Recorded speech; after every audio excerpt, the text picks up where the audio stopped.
Okay, we are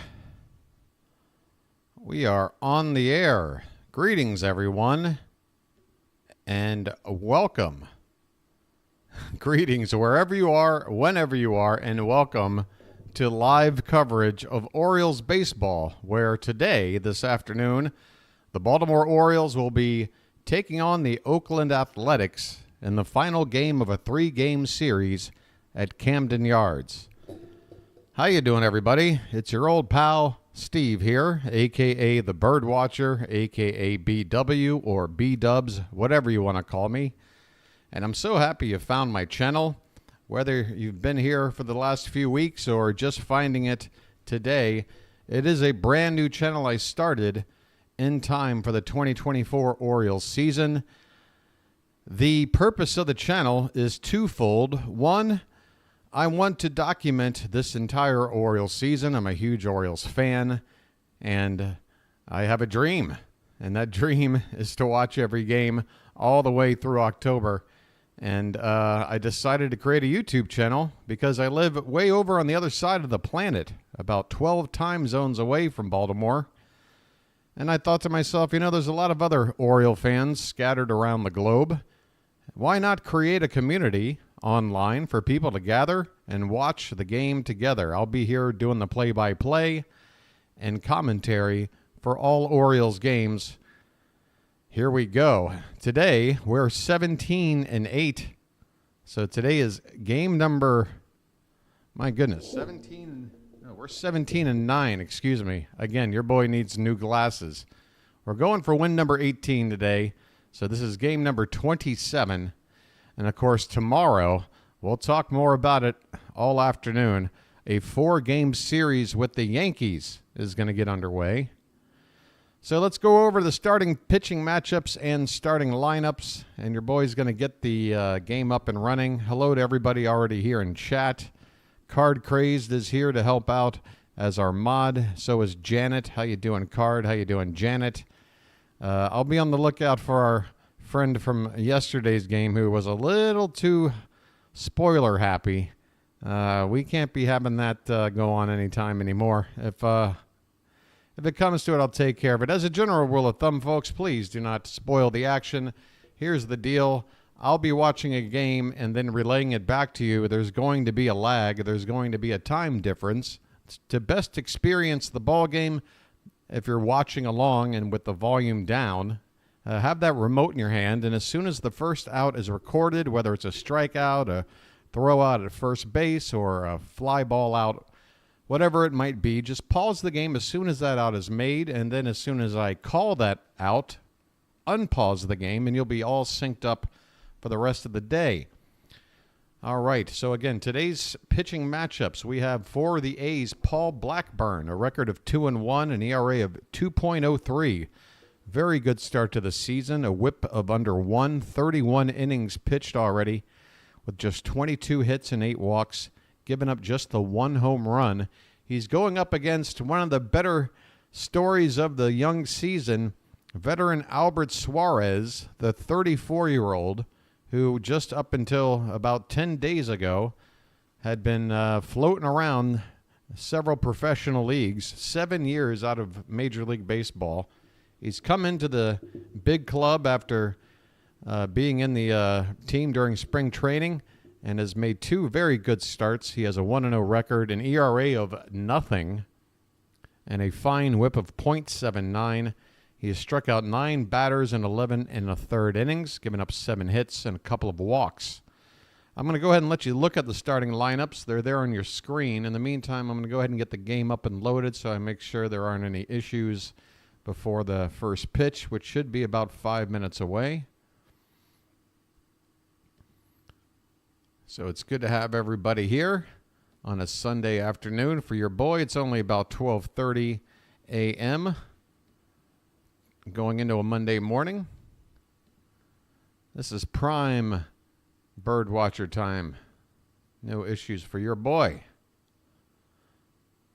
Chris Silver, how you doing? PAS, hey, thank you. You have a good stream yourself. You already had one earlier. Folks, be sure to check out Pure Adrenaline Sports. I could drop in a link here. How would I? Well, I tell you what.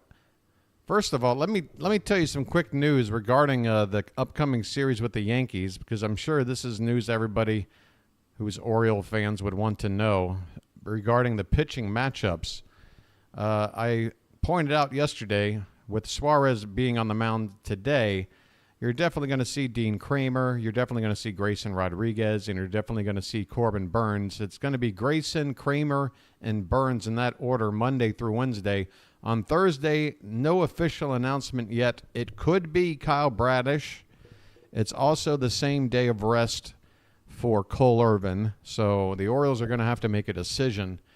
But one or the other, Kyle Bradish making his first start of the season, or Cole Irvin, who's had 2 nice starts in a row.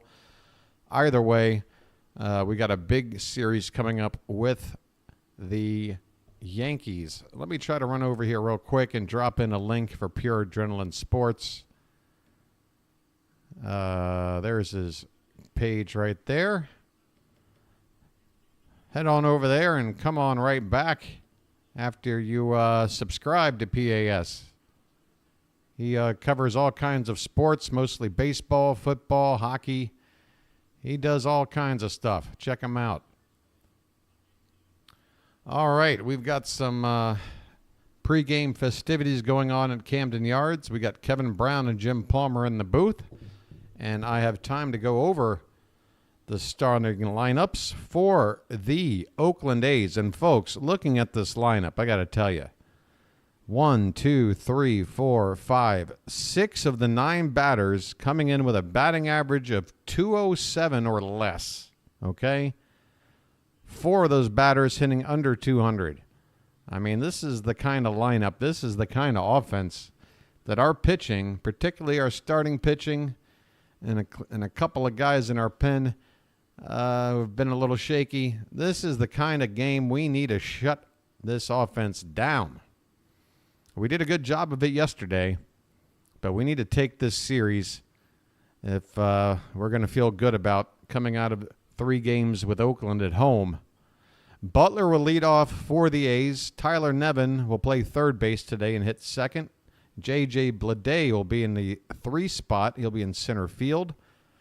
Brent Rooker in the cleanup spot. He'll DH. Seth Brown is in left field.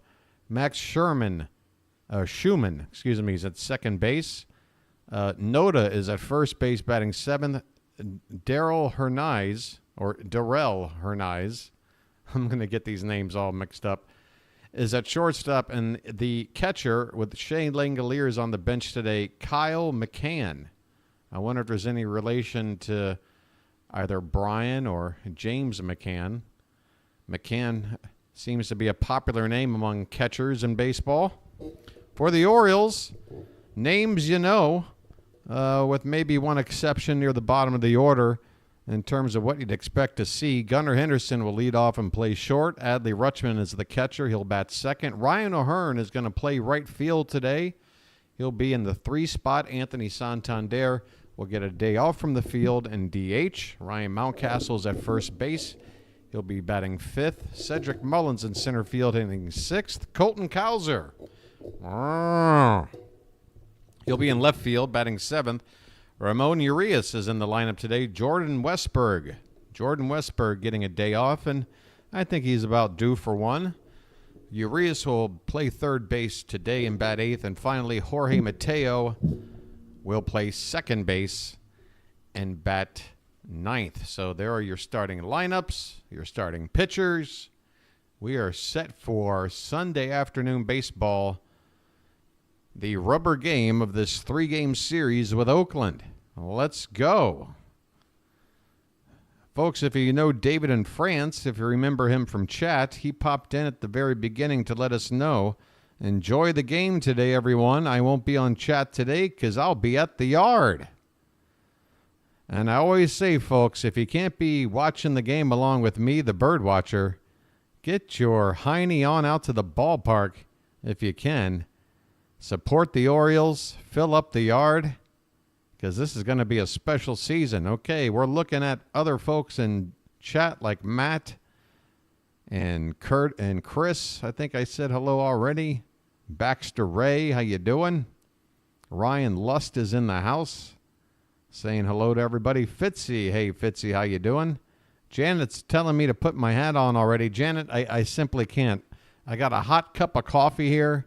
If I sip this hot coffee while wearing a hat, I'll get all sweaty inside my hat. It's too early for that. Well, we got to wait until it's necessary, Janet. I'm sorry. Normally I take your advice, but on this one pregame, I gotta sip the coffee. Your boy is going to be spending upwards of the next 3 hours calling the ball game. I gotta whoa! I just hit the microphone. I gotta pace myself with the hat wear.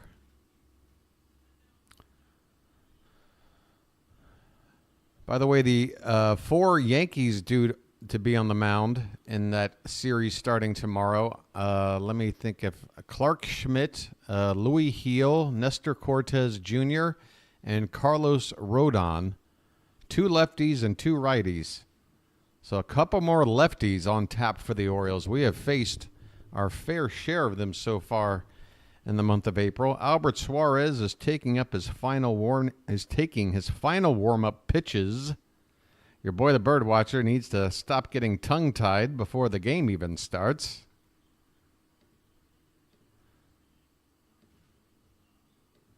Suarez just a 3-pitch pitcher, 4-seam fastball, the changeup, and then that curveball. That's pretty much his repertoire.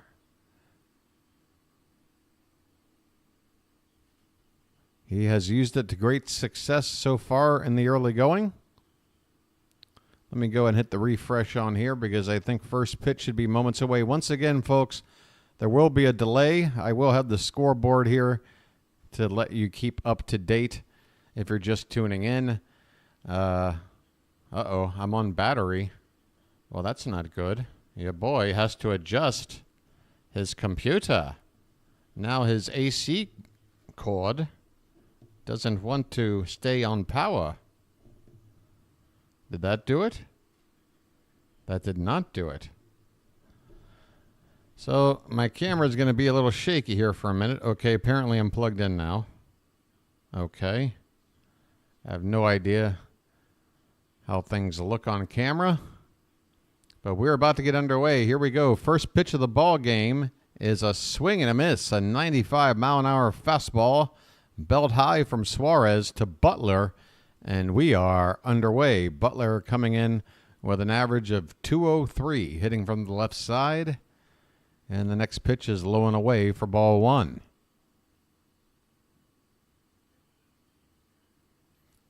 Butler with a couple of homers and 5 RBI. 1-1 pitch is fouled away.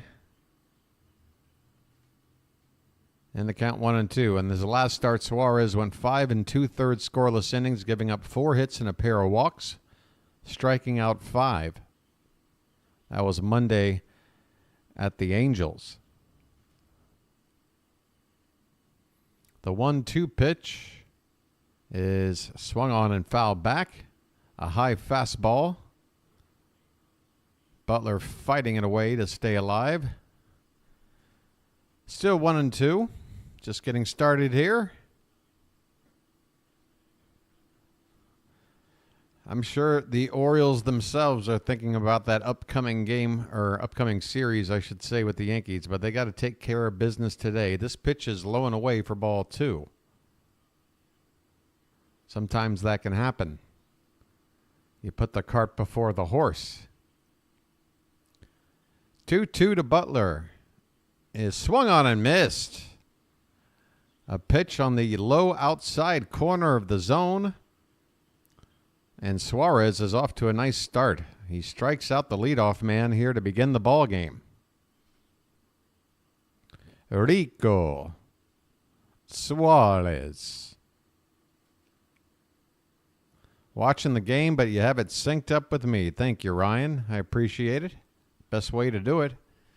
Here is Tyler Nevin. First pitch to him is a strike. Nevin batting .277 with a homer and 5 driven in. 2 for 9 in the series. This one is swung on and missed. That ball tailing away from Nevin, about 6 inches outside the zone. So Suarez getting the hitter to chase. Got him in an 0-2 hole. Here is the next pitch. Swing and a miss. 96 miles an hour right on the outside black. And Suarez picking up right where he left off. A pair of strikeouts to begin the ball game. The legend of Albert Suarez grows.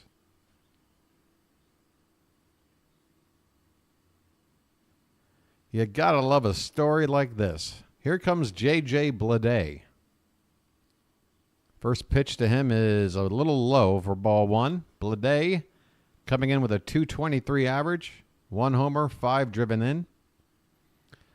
Does not have a hit yet in the series. Playing center field. Takes this one low, 2-0. Rico. Balera. Suarez. We want to go with Rico for a nickname? We could do it. Here's the 2-0 pitch. It's called strike. A generous call there. That one looked a couple inches off the plate outside, but Suarez gets the call. 2-1 on Bleday. The next pitch is popped up. Shallow right center. Gunnar Henderson is waving off Mateo to make the catch. Suarez with a 1-2-3 inning, a pair of strikeouts, looking sharp. We go to the bottom of the first. It's the A's nothing and the Orioles coming up. All right. Got myself some hot coffee. Got me some Lucky Strikes. It's going to be a good night. Spending afternoon with you folks. Back in the States. Sunday baseball, the last Sunday in April. Folks, April about to wrap up. And next thing you know, about 10 days from now, we'll be at the first quarter mark of the season. It's that weird time of the season where it goes from being brand new to, oh my goodness, we're right in the middle of this thing. You start to really take stock of the batting averages and the ERAs and start trying to project where players are going to be at the end of the season. We've got ourselves a nice sample size here, 26 games and change into the season. Chris saying he loves our pitching options and the rotation with Bradish, Means, and Wells when they come back. Well, I don't know if all three will be in the rotation when Means and Wells are fit. We'll see. The deal with Tyler Wells is, as good as he can be in the rotation, eventually we're going to need him out of the bullpen because he's got an innings limit for the most part. He showed it last season. Pretty much once you get around 100 innings, 105 innings with Wells, his effectiveness takes a serious dip. So it might be in the O's best interest to, especially if we have 5 starters who are being effective, it might be in the O's best interest to get Wells geared up for long relief, which is something we need. It's something we really don't have at the moment. We'll certainly have one once we make up our minds about how the rotation will look. Gunnar Henderson at the plate. First pitch is ball 1, and the next offering is low ball 2. So, long story short, we have ourselves a good problem, which is several arms to choose from, all getting healthy. Here's the 2-0. This one's popped up into left center field.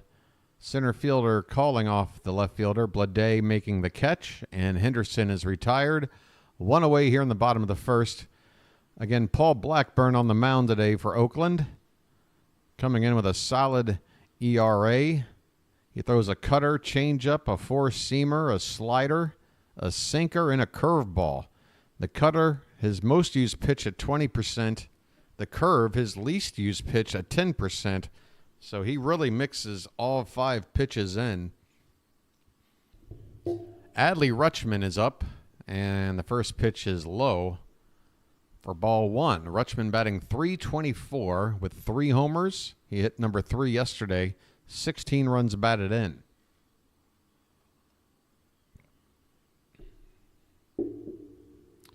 1-0 is swung on and drilled foul. Rutschman turned on that pitch, but got out in front of it, drilling it into the third base side stands. Rutschman currently on an 8-game hitting streak. Got his average at .324. Hitting from the left side today. This one is fouled away as well. Not as hard. 1-2 on Adley. 1 away. Just getting underway here at Camden Yards. No score in the bottom of the first. We got Patrick Michaels here saying hello. How you doing, Patrick? And the 1-2 to Adley is swung on and fouled to the right again.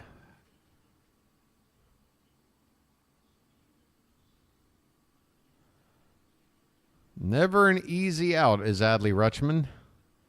Usually.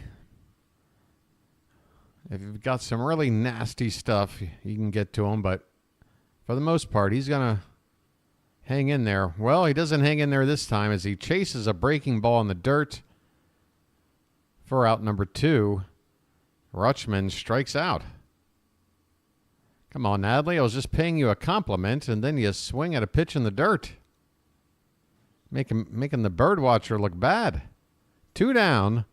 Here's Ryan O'Hearn. Again, O'Hearn in right field today. Sort of flip-flopping with Santander, who will DH. O'Hearn batting .295. First pitch to him is outside for ball 1. Folks, just a friendly reminder, if you're here and you're watching along, listening along with me, if you haven't hit that like button just below your screen, that's a little thumb, would you please consider doing it? Here's a swing and a miss from O'Hearn. Count even up at 1-1.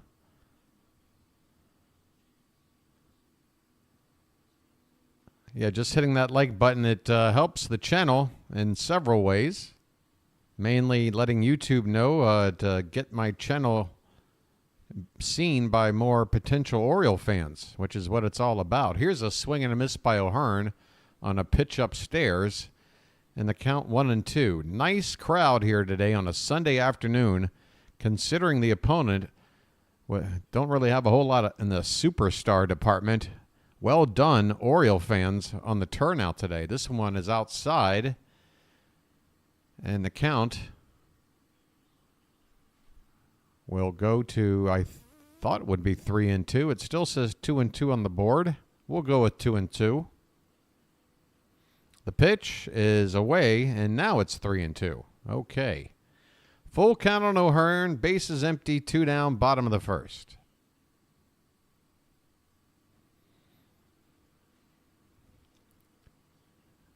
Oakland won Friday night. The Orioles won yesterday afternoon. There's a called strike 3 at the bottom of the zone. O'Hearn caught looking to end the inning. So the Orioles go 1-2-3. We head to the second.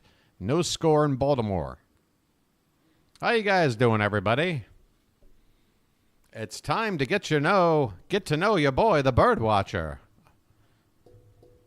It's an AMA with your host. Ask me anything. What would you like to talk about? My favorite movie? My favorite candy bar? What's going on out there, folks? It's just a nice, lazy Sunday ball game. I just want to chill today, you know?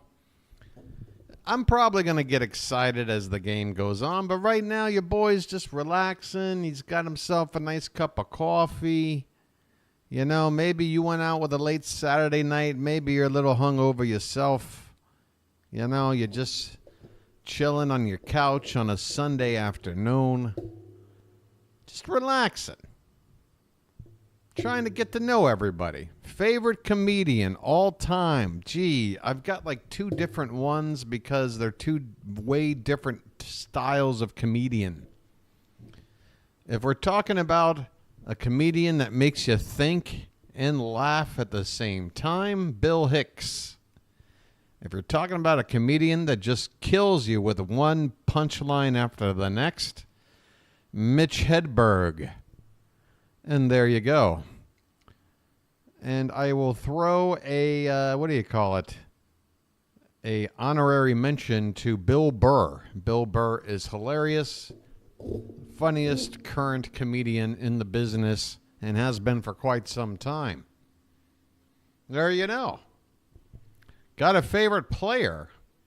Uh-oh. I don't know how many more questions I can field before the game gets back underway. Reserve those questions for later. Already first pitch swinging here in the top of the second, and it's a fly ball to right center. Cedric Mullins will track it and make the catch. So one pitch, one out. Suarez is cruising as Brent Rooker is retired on one pitch. Got a favorite player, Rob? Well, I mean, growing up as a kid, I grew up in the era of Cal Ripken Jr. There's nothing you can do about it. It's too easy of a question. I'd have to maybe favorite player not named Cal Ripken. I might give that a little bit of thought. Here's a called strike to Seth Brown, who's hitting 197 with a homer and 5 RBI. He lifts one high in the air, deep right center field, going back and looking up. This ball's in the bleachers. Seth Brown touches up Albert Suarez. First home run Suarez has given up since getting the call. A solo shot here in the second, and the A's take a 1-0 lead. How about that? Seth Brown coming in, hitting under 200. Took a pitch, middle of the plate, a few inches above the zone. Brown went down and got it. And there you have it. The A's have the lead. Here's Max Schumann. First pitch to him is a called strike.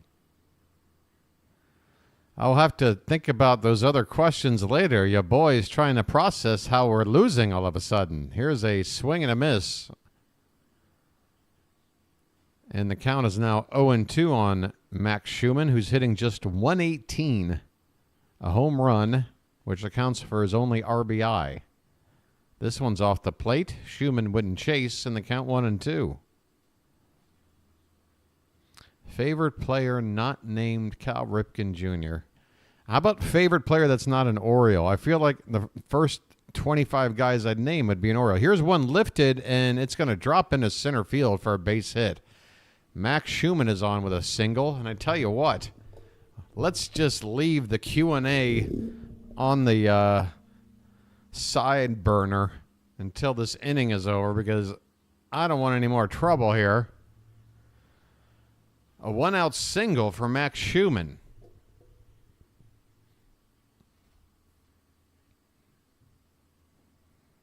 Let's get out of this inning with no more than the one run. Otherwise, that might be the last Q&A I ever do. And here's the first pitch upstairs to Noda. Left-handed hitter. Ryan Noda hitting just a .151. One home run, 2 RBI. I mean, look at these averages in this lineup, folks. Come on. Here's a check on the runner. Schumann back in with a dive.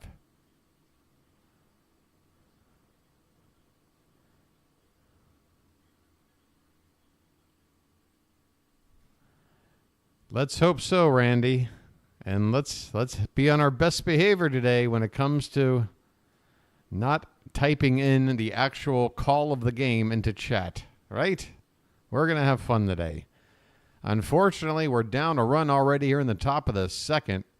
The Orioles bitten again, giving up the home run ball. We have hit more home runs than any other team, but boy, we've given up plenty as well.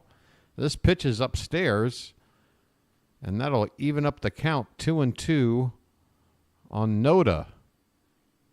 Excuse me, is it just 2-1 then? 2-1 the count. Let's hope we get to 2-2 or something here. How about a double play ball? There's a swing and a miss. Okay, 2-2 is your count. All good, Randy. All good. Happy to have you. Happy to have you.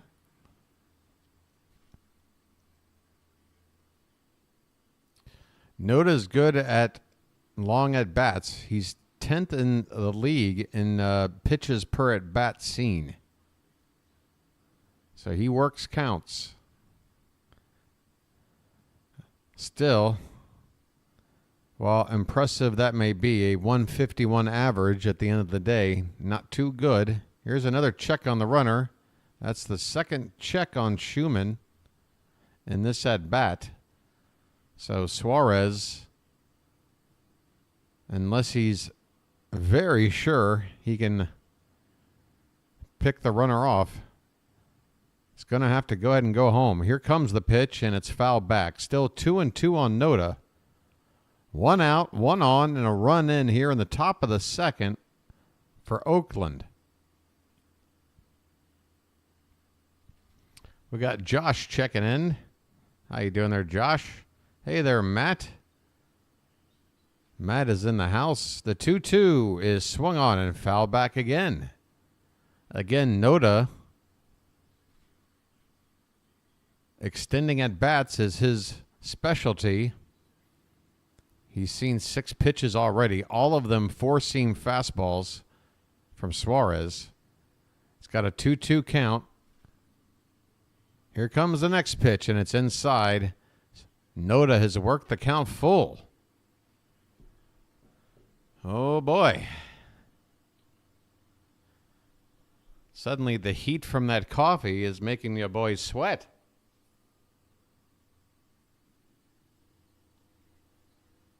Here comes the payoff pitch. It's popped up. Stay in play.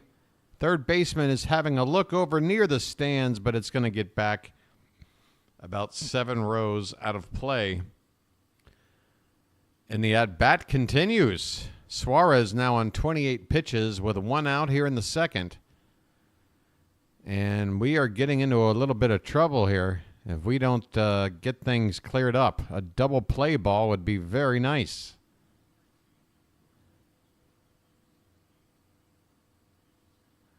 Another payoff pitch is swung on and missed, and a bad swing there by Noda. A quick throw down to first to check on Schumann by the catcher. Schumann back in, but Noda with a very ugly swing. A very, very embarrassing swing there by Noda. Absolutely eaten alive by that Suarez fastball up and in. So 2 down. And that'll bring up Darrell Hernaiz. Hernaiz looks at a called strike.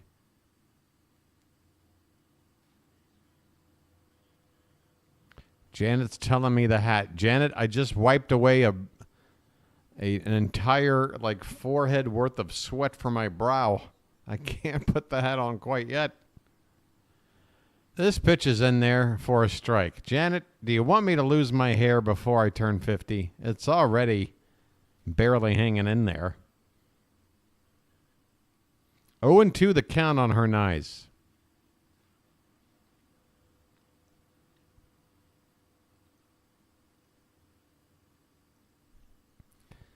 Here's the pitch, and it's low and away.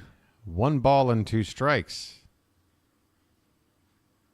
Janet is on a mission for every one of my follicles to fall out before we get to October.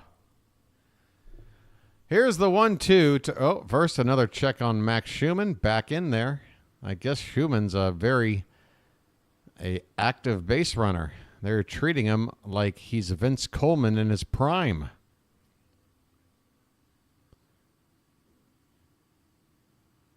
This will be the 33rd pitch from Suarez. Let's shut the door. Swung on and hit right back to Suarez.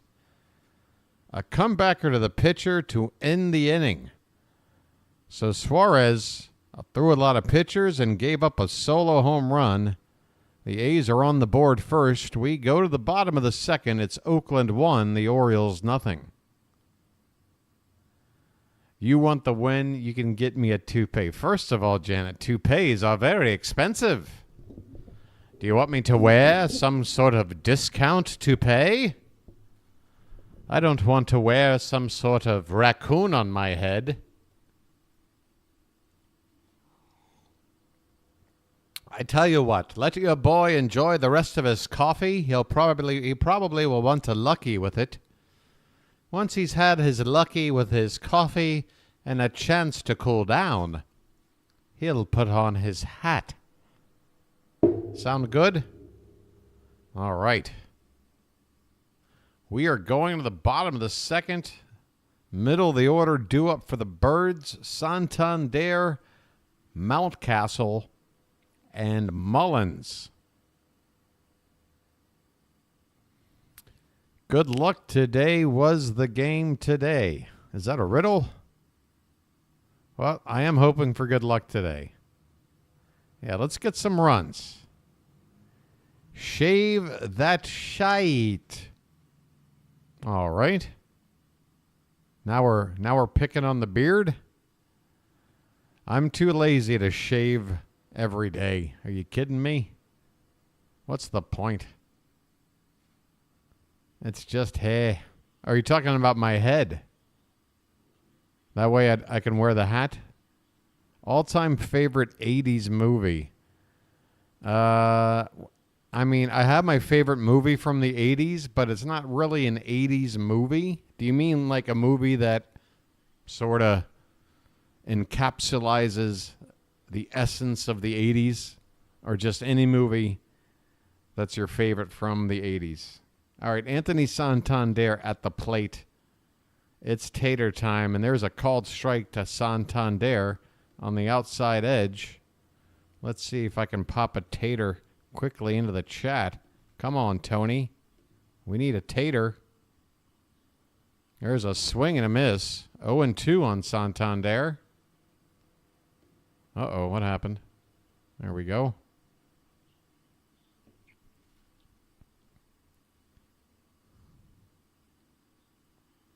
The next offering is in the dirt. Blackburn with a breaking ball. It's tater time.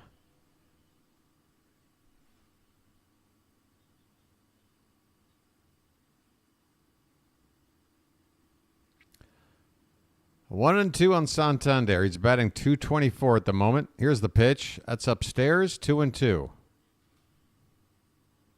Mr. Sandman, bring me a bomb. Let's hit a home run all day long.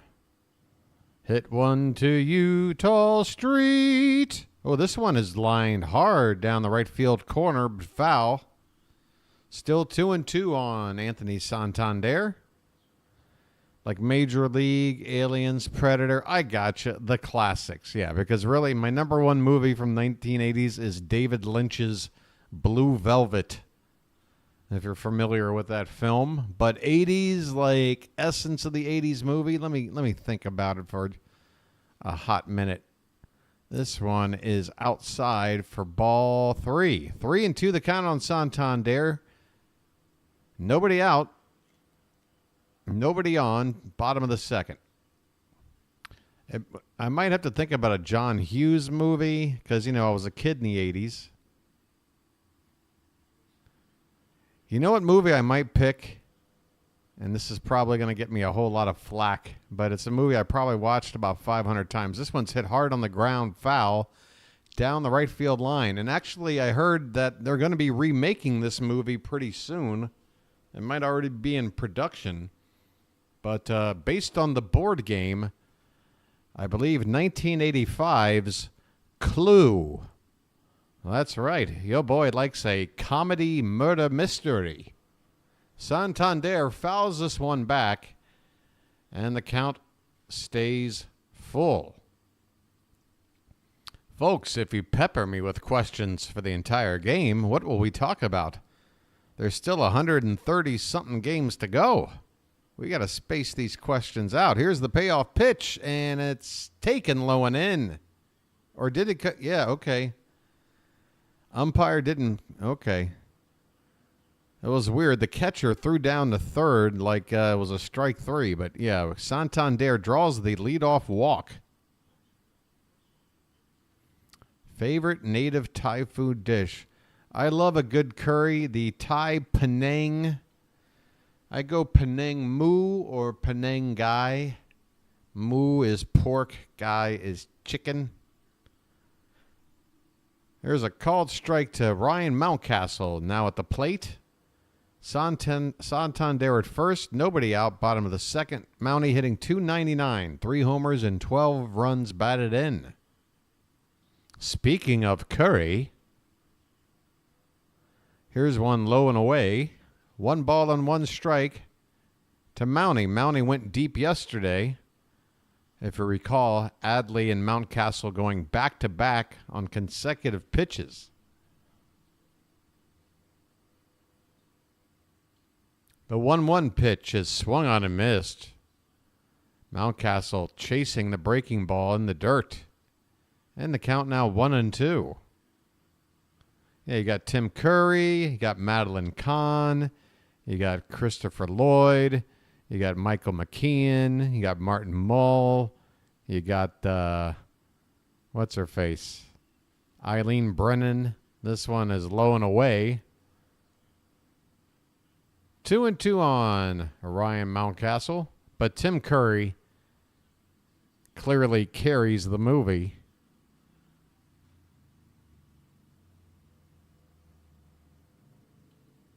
The 2-2 pitch is hit off the end of the bat, a squibber, and it's going to drop in the shallow center field for a base hit. Anthony Santander saw it all the way, and he's going to hustle from first to third. Turn on the sprinklers, folks.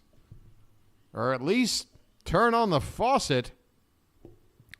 It's a duck snort for Ryan Mountcastle. We got first and third with nobody out.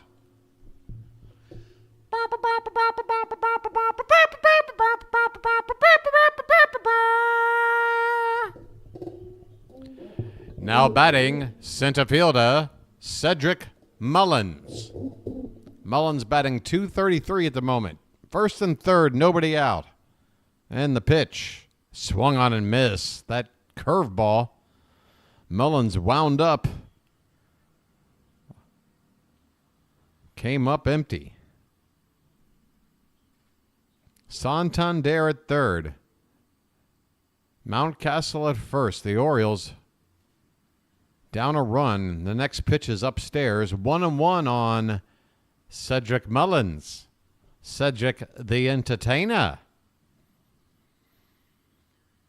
Hitting .300 this season with runners in scoring position, a home run and 9 RBI. Let's add to that. Said he swings and fouls one back. That ball was low. Mullins unable to get good one on it, only able to foul it away. Your boy is sweating. Your boy is sweating. This coffee is hot.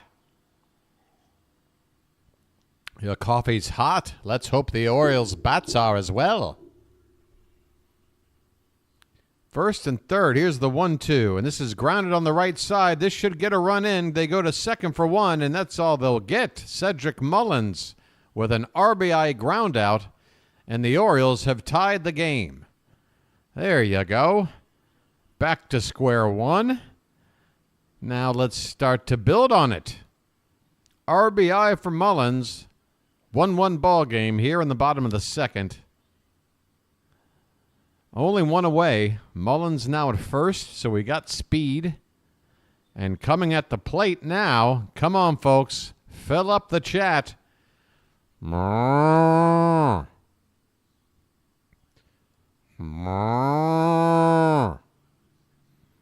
It's Colton Causa.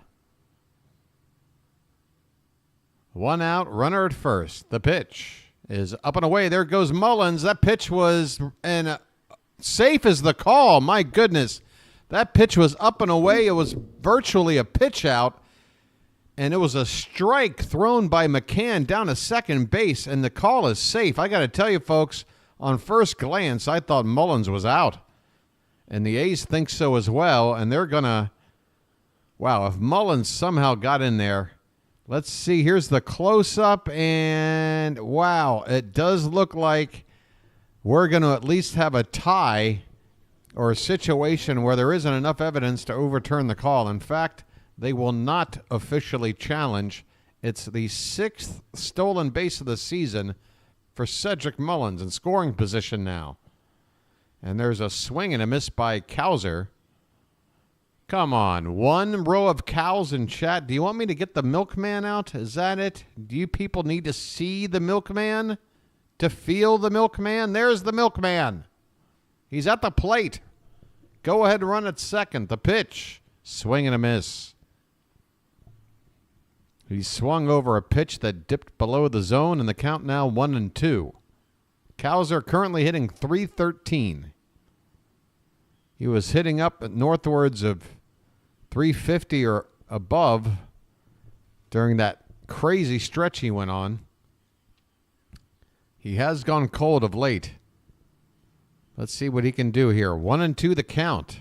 Mullins at second base. The pitch. Swung on and looped out into left center field. And it's going to get down past the diving glove of center fielder. Mullins can walk home. Cowser is going to just cruise to second with a stand-up, go-ahead RBI double.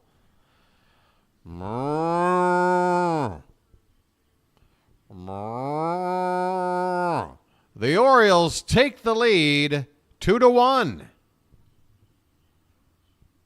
Wow, I can't believe J.J. Bleday laid out for that. Apparently, Bleday thought he was Ced Mullins. Bleday thought he could fly. He laid out, and that ball was about 5 to 10 feet away from his glove, nowhere near making that catch. Not sure if Cowser was watching that closely because that might have been a triple. Either way, we'll take it. The Orioles ahead now 2-1. Cowser in scoring position. Still only one out in the inning, and Blackburn is on the ropes. Here's Ramon Urias. First pitch to him is outside for ball one. Urias hitting just a $179. With the demotion of Jackson Holliday down to Norfolk, Urias looks to benefit the most for the time being, getting another start today. And the next pitch is low, 2-0 on Urias.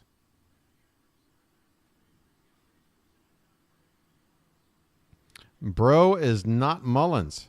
See, now, Janet, did I need to wear a hat for this rally? Was the hat needed to take the lead back? Here comes the 1-0, and that swung on, grounded to short. The fielder looks to third and will throw to first now. Cowser will advance to third base, but there are two down after the ground out to short by Ramon Urias. That'll bring up the number 9 hitter, Jorge Mateo. 2 runners in, 2 down. Another runner 90 feet away. Mateo at the plate for the first time. Turn on the sprinkler, says Matt. First pitch to Urias is low and away for ball one.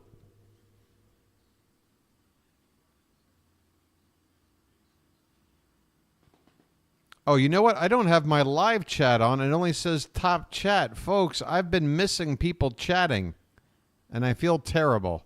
Here's a swing and a miss by Mateo, and the count 1-1. Folks, normally I'm good about that. And guys, if you weren't aware yourselves, always have this set to live chat. It will default to top chat. Live chat is where you see everything. This pitch is low and away, 2-1 on Mateo. So, folks, if I fail to see a comment or anything directed my way, my apologies. Look at that. There's so many more people talking than I knew. All right, there we go. My fault. Next pitch is low to Mateo, and the count 3-1. 2 runs in, 2 down, a runner at third. An RBI ground out for Mullins and an RBI double for Cowser. Here's the 3-1 to Mateo. Swung on and missed. 3-2. Yeah, folks, I don't know why YouTube sets it default to top chat. All it does is prevent you from seeing everything. That's the first time I've forgotten to do that in a long time. Going back to before I started this channel. This one's fouled away and the count's still 3-2 on Mateo. Blackburn up to 44 pitches now here in the second inning. So we are doing what we need to do. We are making the starter work, and we're putting some runs on the board. Another payoff pitch. Swung on and missed. Mateo chased one low and away to win the inning. But the Orioles strike for 2 runs. They take a deficit, and they turn it into a lead. Just like that, at the end of 2, it's the Orioles 2, the A's 1. All right, now your boy can begin to read the rest of the chat. I was saying earlier, where are all the cows? I probably missed some. I feel embarrassed. Were there any other questions I failed to field? Not sure. All right, how many people? We got 77 people here right now. In fact, I'm looking at over 80 people. Dude, okay, folks. Your boy, the BirdWatcher, has spent the first couple of innings of the ball game not mentioning this hardly at all. Maybe once.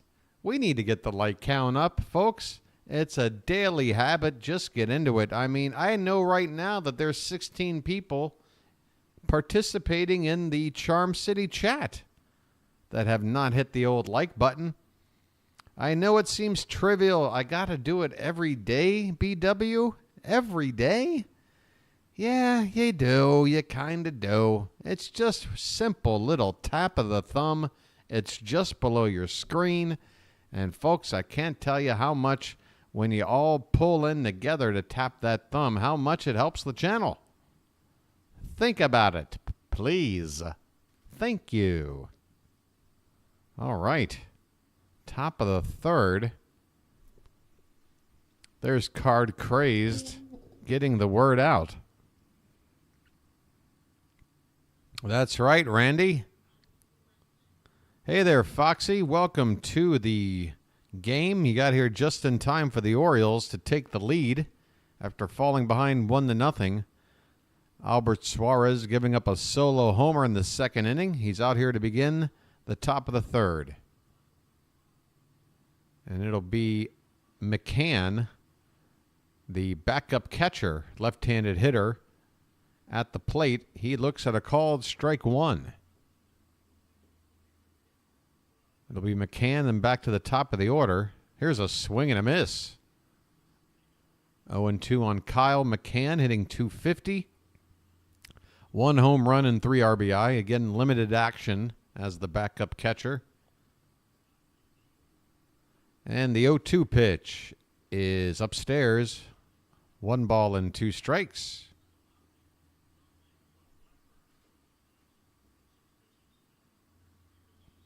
Looks like a beautiful afternoon in Baltimore.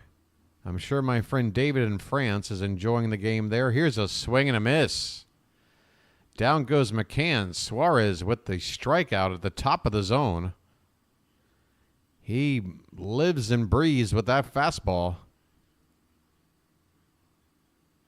So 1 away here in the top of the third, and now back to the top of the order.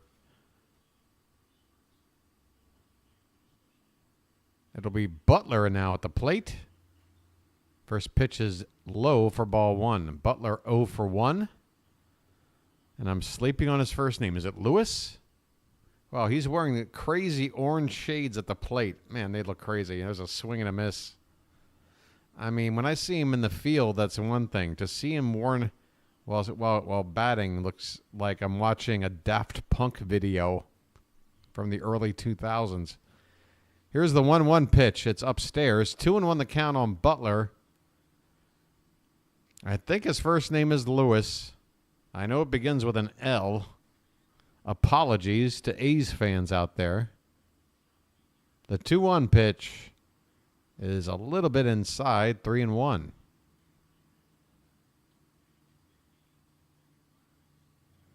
Neither a beggar nor a borrower be.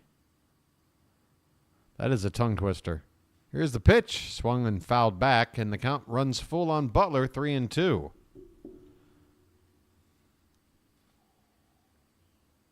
And with this coffee, your boy's going to pull a little fast one. He's going to pour some more hot water into the now room temperature coffee. Make it warm again. This one's fouled back. Still 3-2 on Butler. All right, I can't stand it. Is it Lewis or not? What is it? What in the world is it? All right, it won't even let me know. Here comes the payoff pitch. Inside, ball 4. Butler draws a walk. A 1-out walk here in the top of the 3rd. To Butler. Full player profile, okay. Lawrence Butler. Oh, that's what I get for calling you Lewis. I apologize, Lawrence. You have first base. 1 down. Here's Tyler Nevin. 0 for 1 today. First pitch to him is swung on and missed.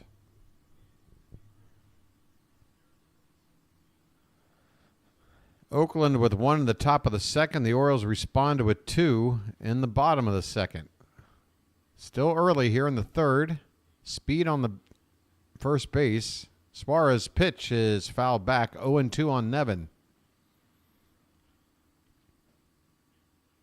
Esteury Ruiz has the day off today in the Oakland lineup. He's normally the leadoff hitter and base running pest.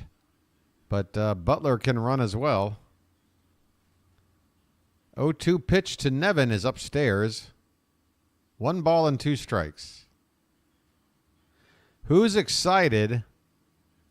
Not to get ahead of ourselves. We got a game to play here today. But come on, folks. Who is getting pumped for the 4-game series starting tomorrow night with the Yankees? Here's a pitch swung on and fouled straight back behind the plate. The ball rolls back over the foul line into fair ground. Orioles, Yankees. It's put up or shut up time. Boy, when I heard all the prognosticators talking about the Yankees being the favorites. Oh, they've got Juan Soto. Oh, they've got Juan Soto. Yeah, you know what we got? We got a whole team. This pitch is outside to Nevin. Count even up at 2-2. Boy. I need a break with Lucky. I want to at least make it to the bottom of the 3rd. 2-2 pitch is low. Full count. Suarez was ahead of Nevin 0-2.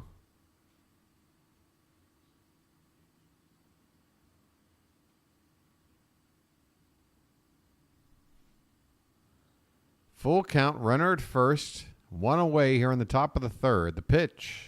Swung on and drilled. Left field. This ball is going to get down in front of Cowser for a base hit. Butler can only move up to second base as that ball is in front of third base. But the A's suddenly have 2 men on base here with only 1 down. And whether you know them or not, heart of their order coming up, 3, 4, and 5. Next batter is J.J. Bleday. 2 on. A jam here for Suarez, who's already on 51 pitches with 1 out in the 3rd. First pitch to Bleday is low. Bleday popped out back in the 1st.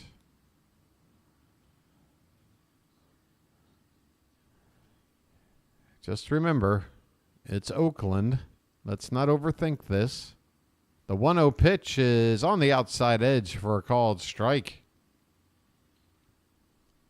1-1 the count. And I need to crank up the AC or something. I don't know what it is. Maybe it's something I ate earlier. Maybe it's the coffee. But your boy has got Orioles fever. This one's upstairs, 2-1. I mean, what is going on here? Jen, I don't think I'm going to be able to wear that hat at all tonight. I mean, it is 86 degrees outside, but it's starting to feel about that warm in here. This one is swung on and either foul-tipped or plain missed at the plate. Either way, the count now 2-2 on J.J. Bleday.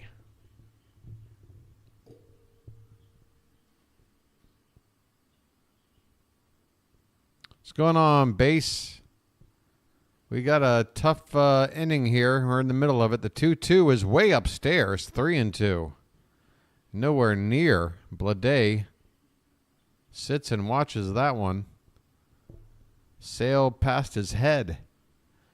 Full count. Runners at first and second. One out here in the third. Suarez. Pitch number 57 coming. This one is lined past Ryan Mountcastle and down into the right field up against the wall. One run will score, and it'll be a double, an RBI double for J.J. Bleday. The A's have tied the ball game and have runners at second and third with only one out. Albert Suarez in the first real trouble he's had in his 3 starts. He has got trouble now. Second and third for Brent Rooker. And Drew French is out to have a discussion. I tell you what. Yeah, Patrick, it's on. It's blowing. It's hitting the back of my neck. But unfortunately, the front side of me is hot. Maybe it's all the electronics. I need to install a fan that's pointing at me from in front.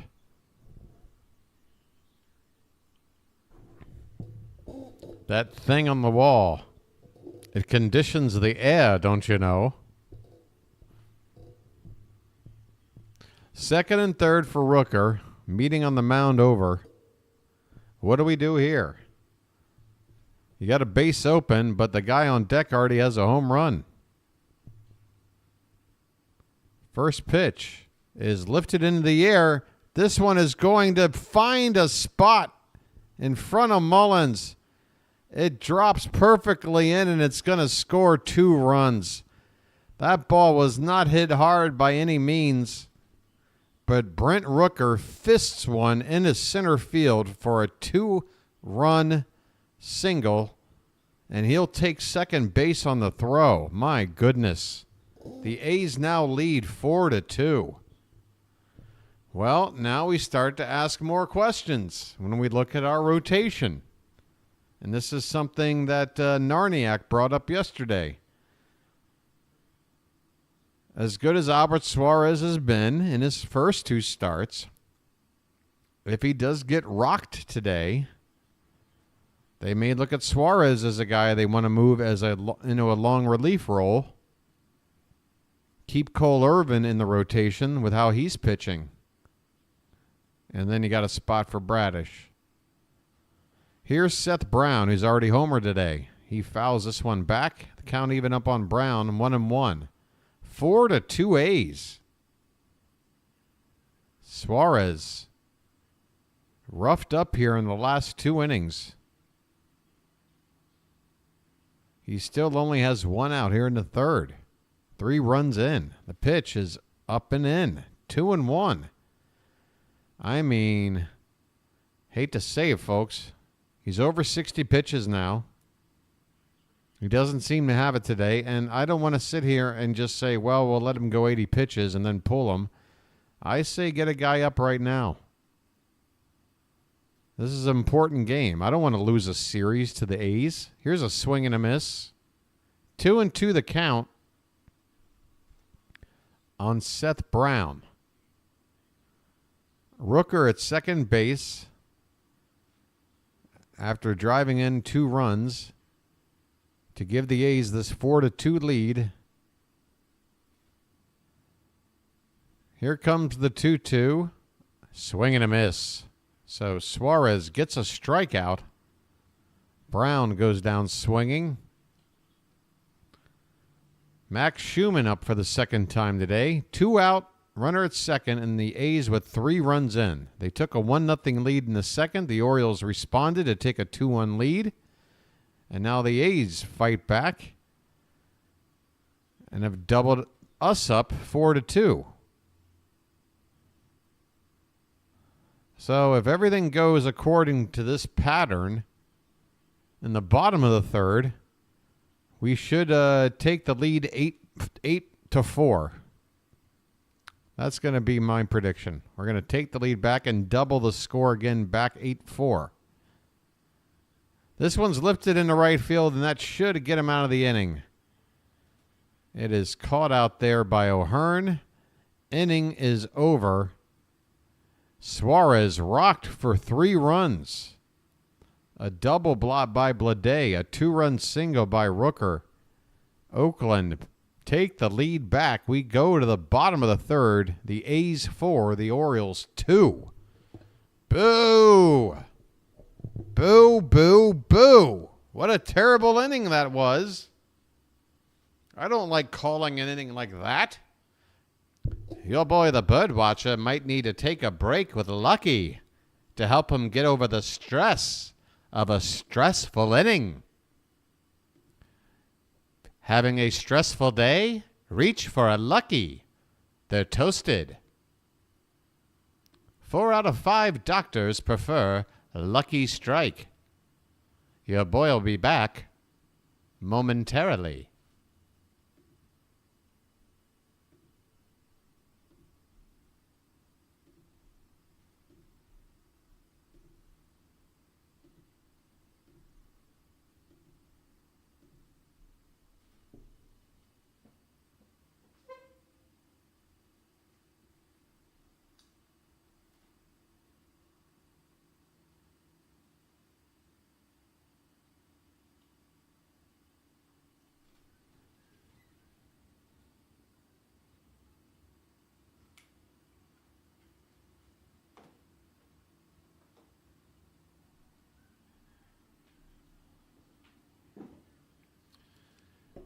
Today's ball game brought to you by the Orioles BirdWatcher channel. That's right. The BirdWatcher channel does not have any sponsors, so they advertise themselves.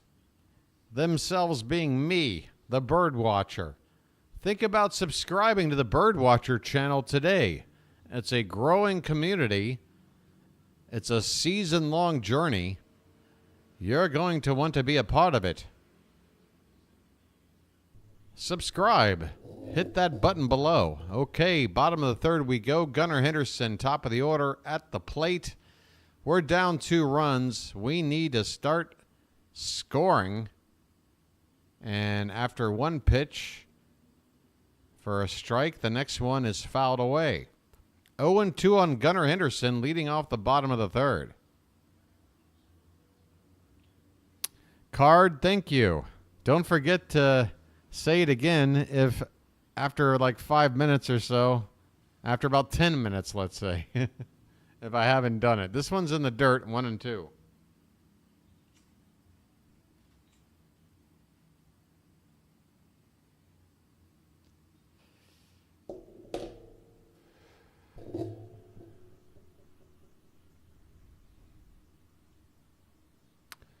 Blackburn gets the sign, and the 1-2 pitch is in the dirt. 2 balls and 2 strikes to Gunnar Henderson. Potentially in the conversation for Player of the Week. He's had a good one. The Orioles have won the award the previous 2 weeks. Cowser a couple of weeks back. Westberg last week. Here's a called strike 3. Tough call there. That one was an inch or 2 off the plate. But Blackburn gets the call. And Henderson is striked out. Has striked out. I'm going to get this out, folks. I'm going to be able to speak. Surely. Henderson strikes out, okay? There's one out in the bottom of the third, and the batter is Adley Rutschman. First pitch is upstairs for ball one. Rutschman struck out back in the first.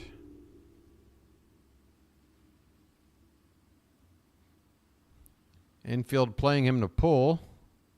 Next pitch is maybe upstairs.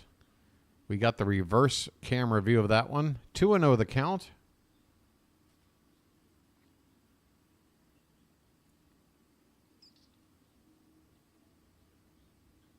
Here's one lifted into the air, left center.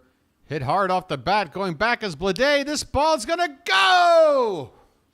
Bye-bye birdie!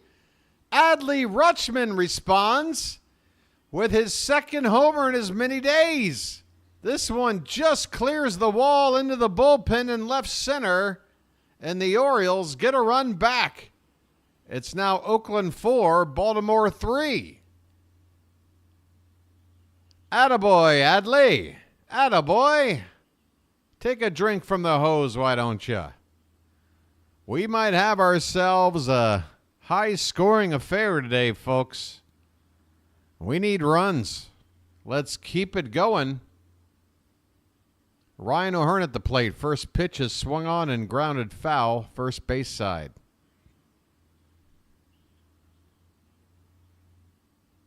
Boy, Rutschman with that opposite field power. Just clearing the wall. Bleday wasn't able to even leap and get the glove up over the wall. This one's hit in the right center. This one's going to drop in. Ryan O'Hearn finds some real estate. He's got himself a one-out single, and suddenly the Orioles have the tying run on base.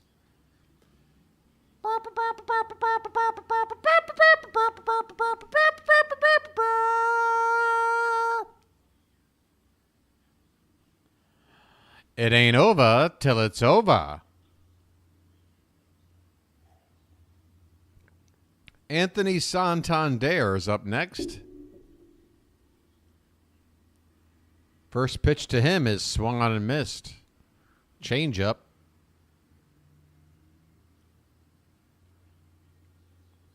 Four to 3, Oakland. Bottom of the third. Both teams scoring runs in each of the last two innings. This one is swung on and lined into right field and caught out there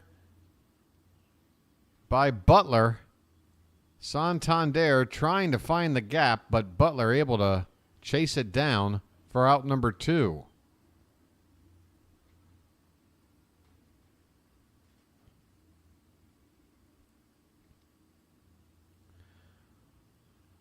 All right, Ryan Mountcastle steps in.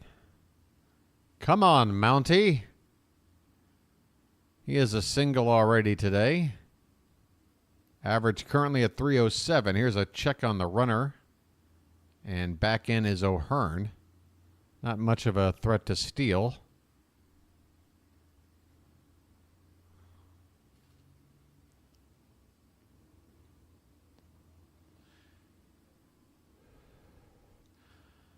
Here's a pitch fouled back by Mountcastle. 0-1 the count.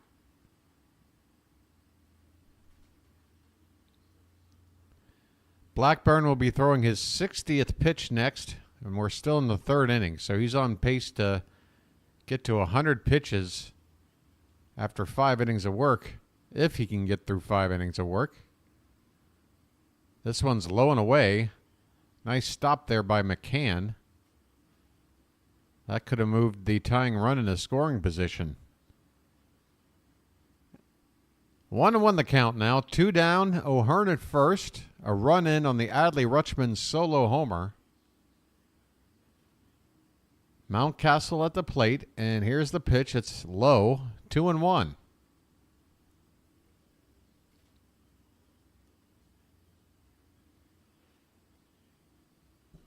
Janet with the Mountcastle emoji in chat. She knows what's up.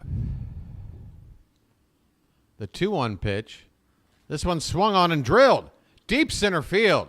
Going back. Forget about it. That ball's off the batter's eye. Bye-bye, birdie. Ryan Mountcastle, just like Adley, homers for the second time in as many days. And the Orioles have jumped ahead again. Orioles 5, A's 4. It's going crazy at Camden. Mountcastle going yard. The Orioles playing home run derby. Take a drink from the hose, boys. You've earned it. A 2-out, 2-run jack, and the Orioles got the lead back. Are you kidding me? Folks, how are you not subscribed to my channel?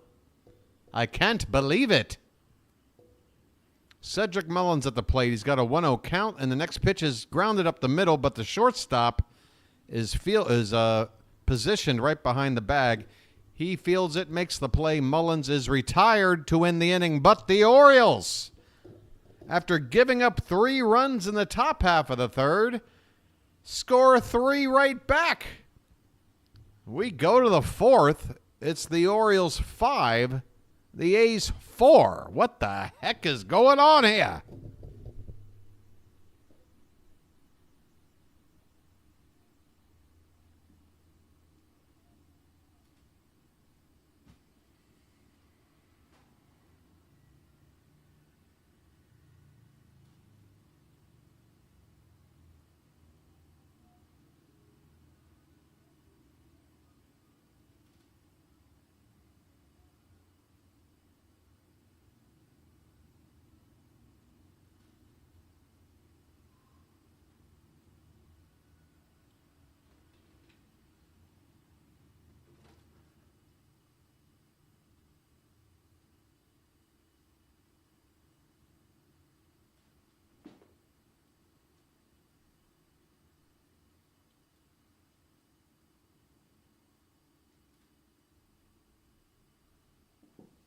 Okay, well, at least I've got a little bit of an explanation for the heat I've been feeling.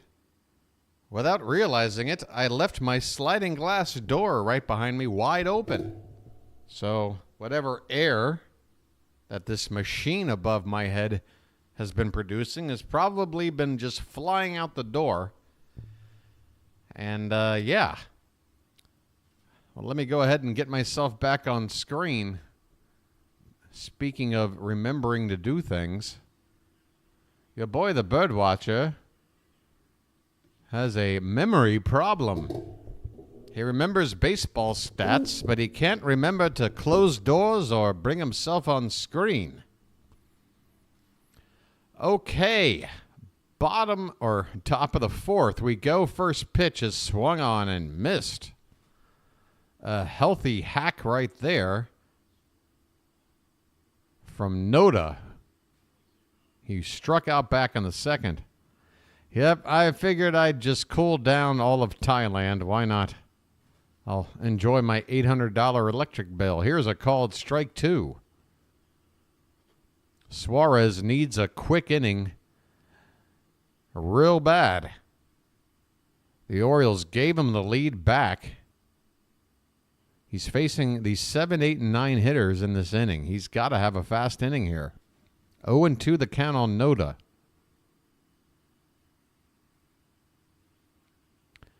And the pitch is way up and way outside. If Noda were a right-handed hitter, that would have hit him in the head. 1-2 the count. And this one's high by about a foot. Come on, Suarez. You can't afford to waste pitches. You've already got a high pitch count. You had him 0-2. Now it's 2-2. The pitch is tapped in front of the plate. Suarez will field and throw out Noda for out number 1. Rutschman popped up to field it too. Suarez, though, despite his bulky size, pretty good fielder. That's the third time in as many starts that he's made a decent play in the field. One away here in the top of the fourth.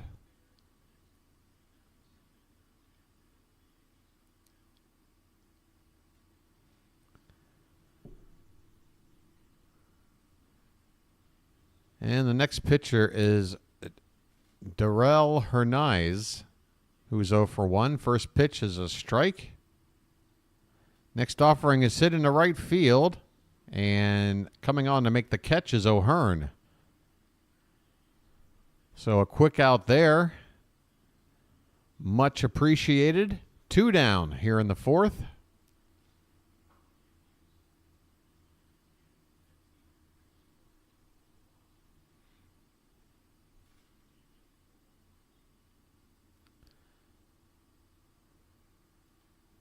This one's drilled right field and over the head of O'Hearn up against the wall. But it's hit so hard that McCann, the hitter, could only reach first base. So McCann, 1 for 2 today. A long single off the scoreboard in right field.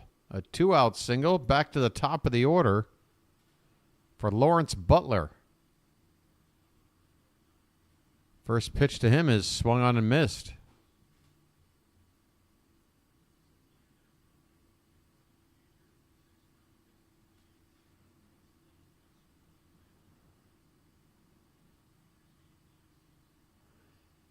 The 0-1 is lying into right field for a base hit.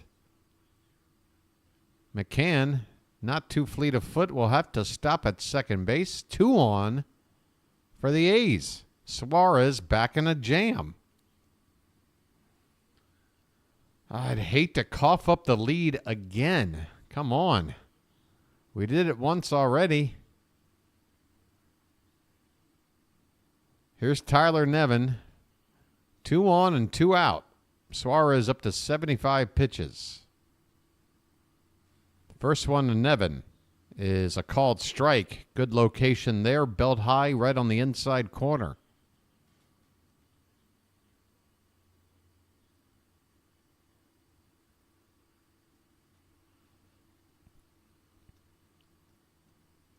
The 0-1 upstairs, and that was not a good pitch at all there from Suarez. You can see it coming out of his hand early. Just totally lost touch on that pitch. 1-1 the count. That should be a red flag. Here's the next pitch, and it's upstairs, 2-1. I am worried right now about Albert Suarez.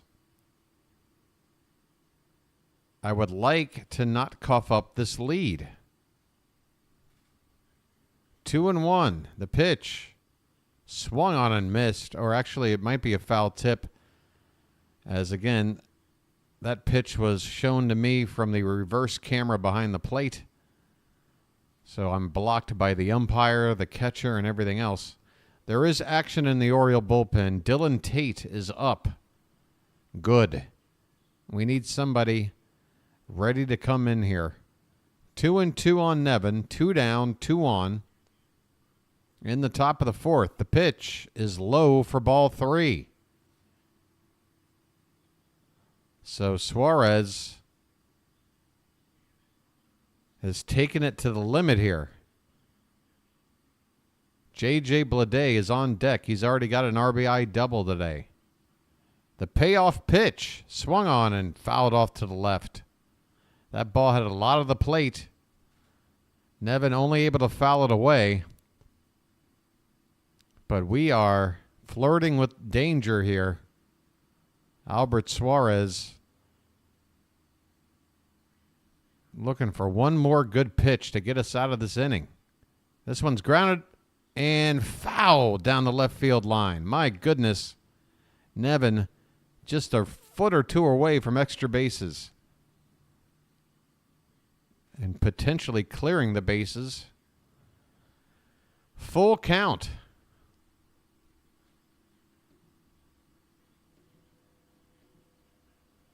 This will be the 8th pitch to Nevin. Here it is. Swung on and missed. 98 miles an hour. That might be the fastest pitch Albert Suarez has thrown in an Oriole uniform. Nevin goes down with the gas. Suarez dialing up 98 miles an hour to get the strikeout and end the inning. Wow. The A's, 4 runs on 7 hits through 4 innings for Suarez. But we have the lead. We go to the bottom of the 4th. 5-4 Orioles. My goodness. It's going to be another ulcer for your boy, the BirdWatcher.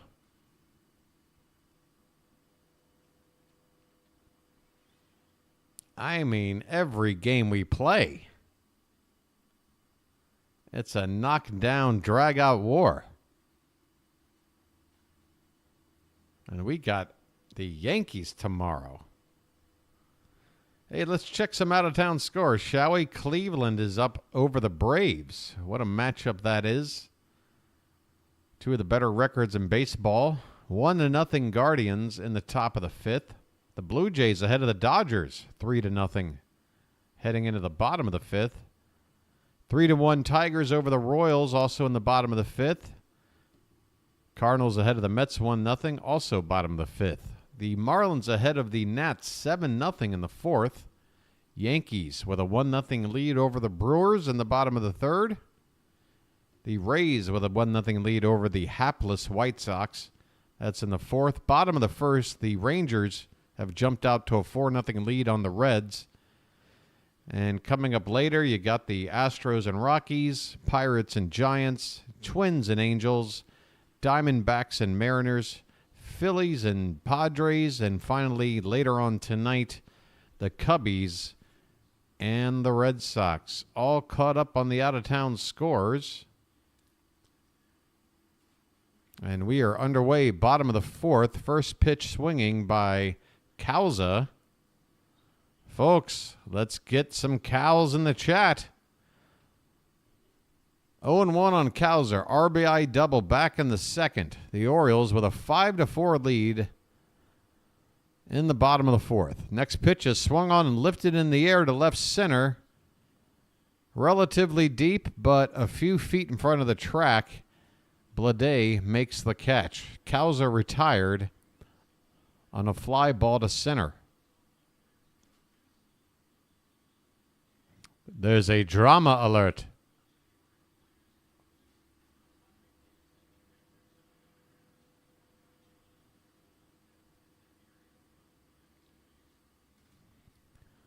All right. Next up, we have Ramon Urias, who lifts a ball in the right center field, going back on it and looking up. This one clears the wall. Home run, Ramon Urias, to the opposite field, no less. Bye-bye, birdie.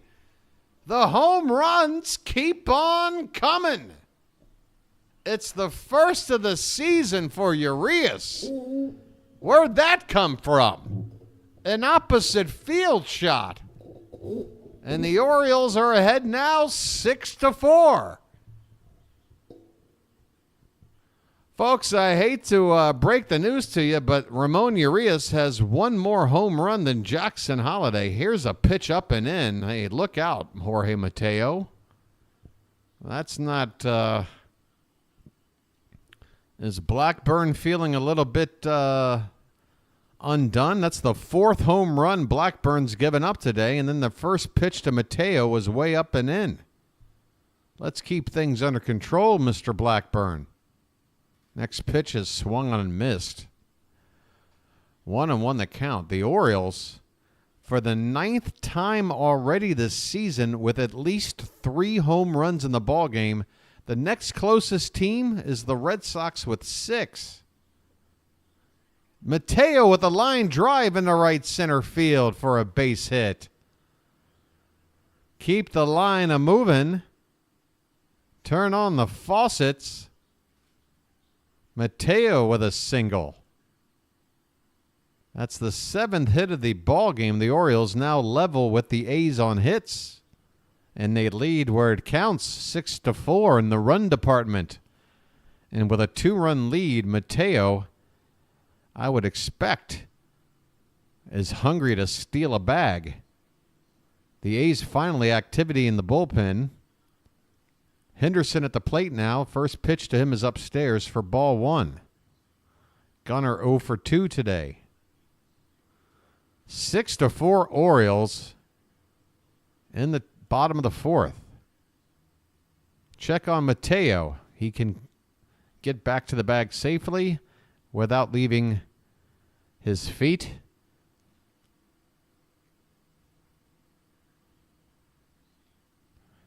One and 0 on Gunnar Henderson.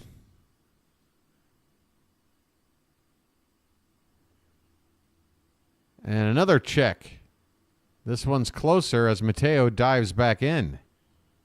Second disengagement by Blackburn.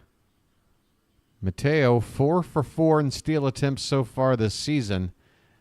Now pretty much has an open invitation to take off here.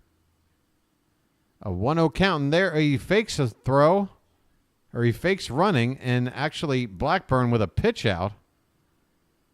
And it's a good thing, I guess, Mateo only pretended to go. Now the count's 2-0 on Henderson. So it's Mateo's speed that's got Blackburn worried. And there he goes. On a 2-0 pitch, Henderson is swinging, and he fouls it away. Boy, that pitch was low in the zone. It could have been ball 3, potentially. And Mateo could have been on second base. But Gunnar wanted to swing at it.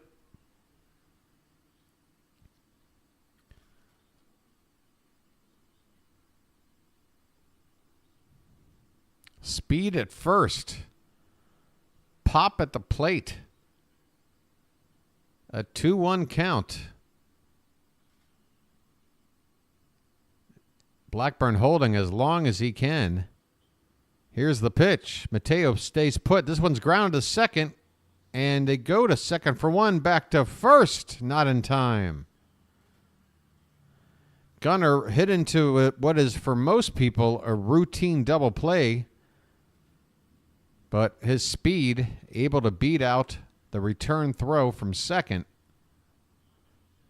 So he'll reach on the fielder's choice. Mateo wiped off the bases. Too bad Mateo couldn't steal that bag first. 2 down, Gunnar at first. And the batter is Adley Rutschman, who homered his last time up.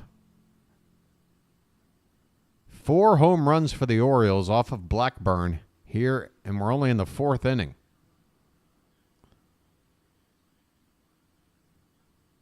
The Birds have scored 2 in the 2nd, 3 in the 3rd, and 1 so far here in the 4th. This is the 3rd time through the order, and probably nearing the end of the day for Blackburn. The 1-0 pitch is swung on and fouled at the plate, 1-1.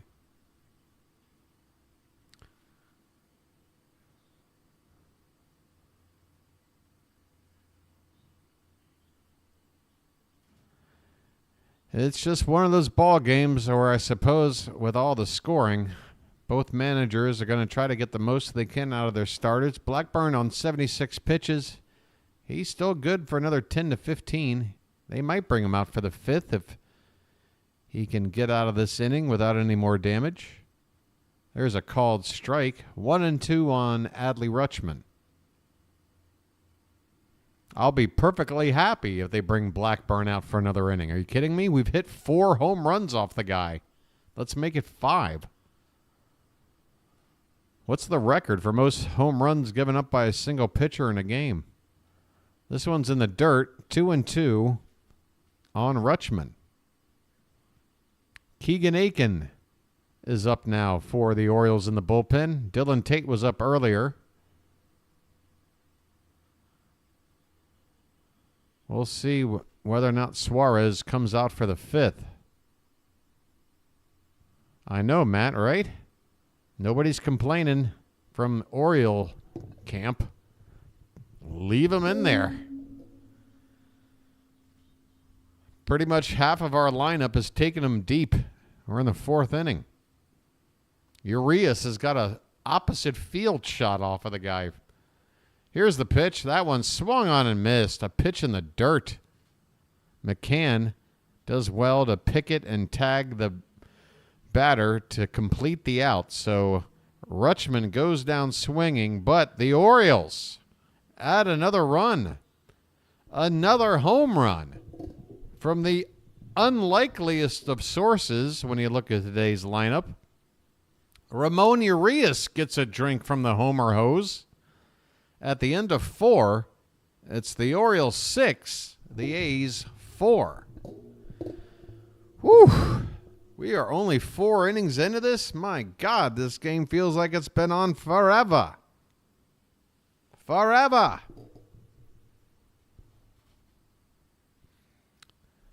I'll be right back, folks. Don't you go anywhere. We got a crazy game going on here.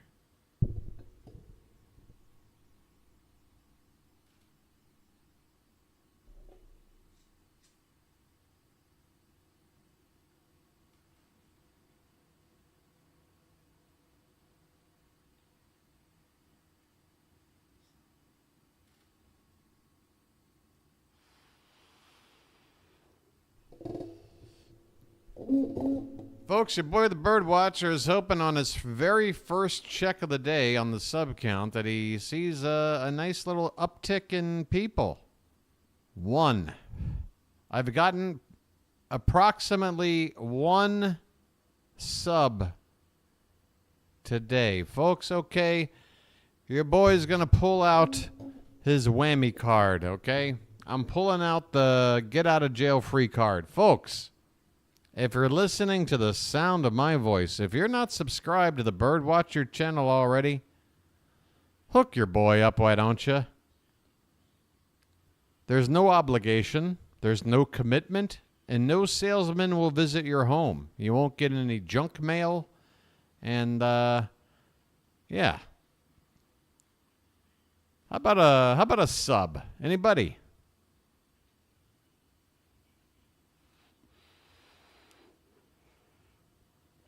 On such a terrific pace, I'm sure the people watching today want to, keep pace with those we've had in games beforehand. We're averaging somewhere in the neighborhood of 15, 16 subs a game. Let's keep it up. We're on the road to 1,000. All right. Top of the 5th. And Keegan Aiken is on the mound, replacing Albert Suarez. Aiken with his 13th appearance, an ERA of 4.09. He's got the lefty J.J. Bleday up first. Part of the reasoning, Bleday and the third hitter Seth Brown hitting from the left side. There's a swing and a miss. 2-2 the count on J.J. Bleday.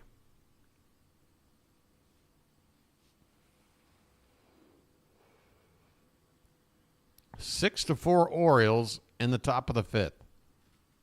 This one's in the dirt, and the count goes full. The last thing we want to see is a leadoff walk after bringing in the new pitcher in a game like this. The payoff pitch is swung on and hit on the ground a second. Nice pick there by Mateo.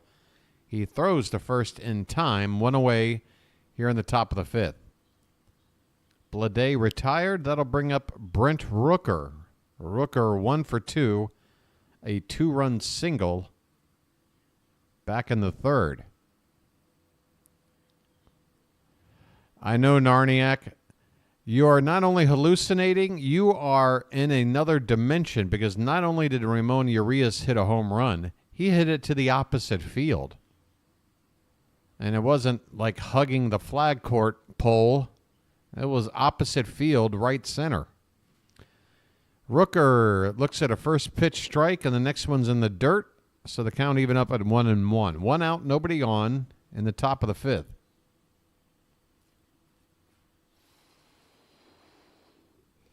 Your boy, the BirdWatcher, will be back on momentarily.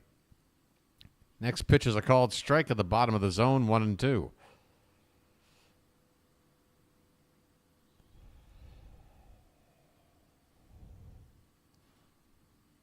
Inside, 2 balls and 2 strikes. Keegan Aiken out there in relief of Albert Suarez. We're only in the top of the 5th inning. The pitch is swung on and fouled at the plate. Rutschman goes to pick it up, and apparently he thinks it was a clear swing and a miss. And apparently it was. Rutschman first thought about tagging the hitter. There's a little bit of a cat and mouse game with Rooker, but Rutschman said, that's fine, I'll just throw it to first. 2 down now, and the batter Seth Brown. Brown has a solo home run back in the 2nd inning. He struck out in the 3rd. He fouls this one back, and the count is 1-1.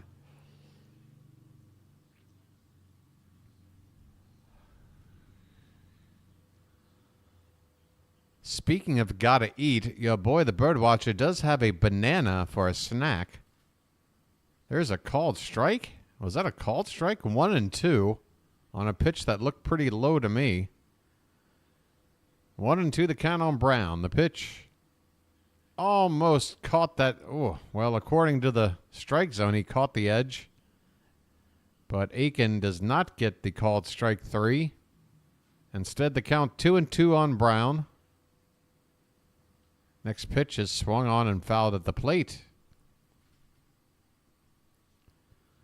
Still 2-2, 2 down, top of the 5th. Bases empty. It's been a back and forth affair. The Orioles currently ahead 6-4. A rubber game of the series. This one's in the dirt, and it's a full count to Brown.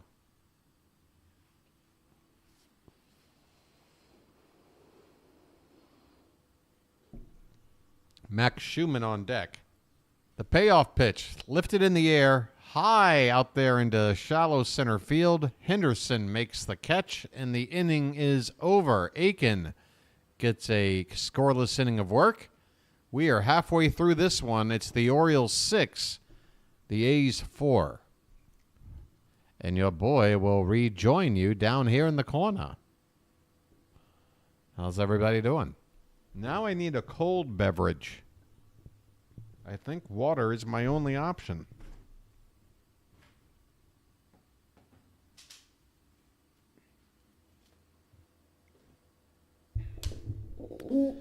Aiken. I'm aching for a series win. How about that?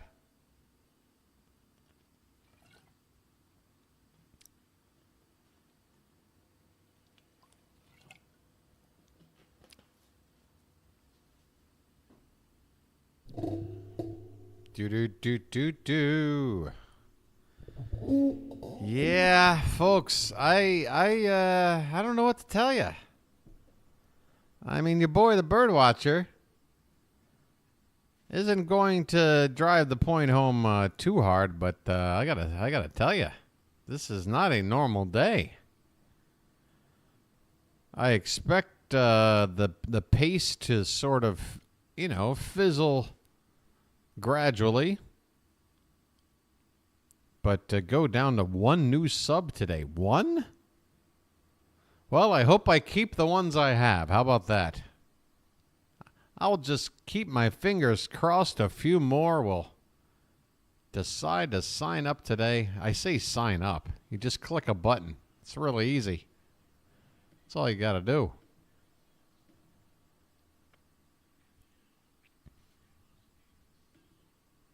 I tell you what, we better push for some kind of sub goal for the Yankees series. We're talking about a 4-game series. I mean, I don't know how I set a sub goal after getting 1 today, but maybe we'll get to 600 by the end of the series. We'll see. Okay, left-hander out on the mound, Muller to face Ryan O'Hearn leading it off in the bottom of the fifth. Paul Blackburn's day is over.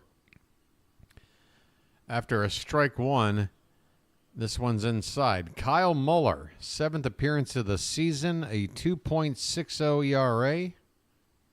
Here's a swing and a miss. 1-2 to Ryan O'Hearn. So Blackburn, 4 innings. He gave up 7 hits and a walk, 6 earned runs, 5 strikeouts.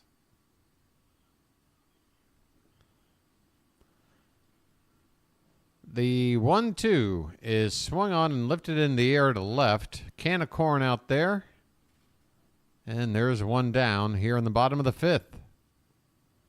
Seth Brown with the catch. What do you think there, Charm City chat? Your boy, the BirdWatcher, has got to figure out a way to keep the subs coming.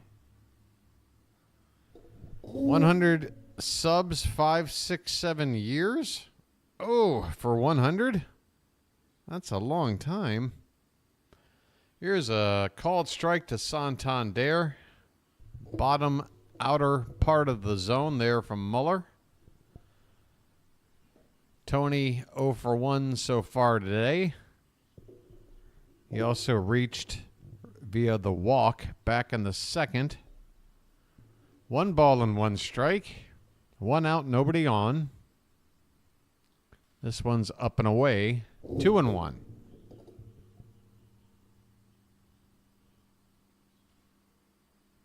$100K. I don't think I'll ever get that. I don't need to be that big. This one's up and away. 3-1. I mean, if I ever got that big, would I complain? Heck no. But I think my sights are a little more realistic. This one is fouled back by Santander, and the count runs full.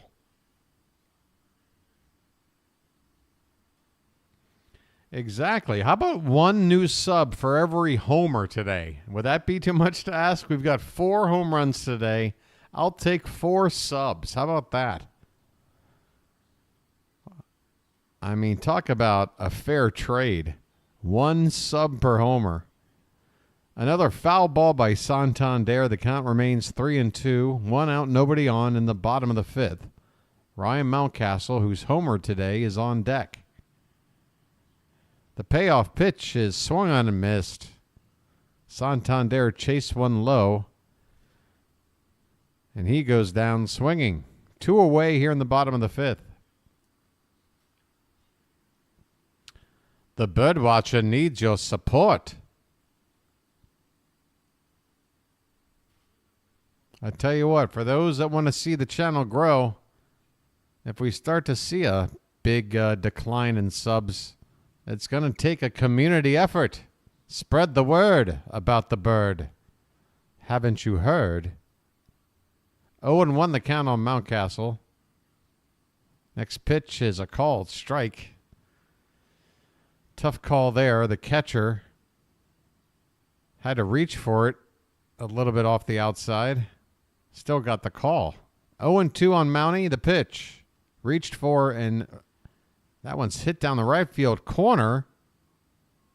And foul. Mountcastle for a second thought it was fair, which had me a little confused.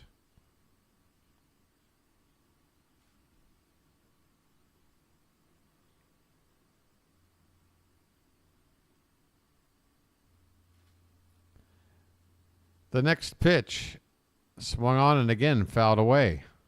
Still 0-2 on Mountcastle.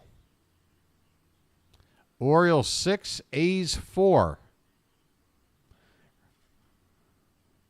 Again, the rubber game of the series. The Orioles really need to win this one. It would be tough to lose 2 out of 3 to an Oakland team. Here's a line drive base hit left center field. Mountcastle with another hit today. A 2-out knock. That is his 3rd hit of the game. Average up now to 322. Just trailing Adley Rutschman, who's at 324. Ryan Mountcastle is locked in. That's the 8th hit of the game for the Orioles. Here's Cedric Mullins. First pitch is inside. So a 2-out base runner.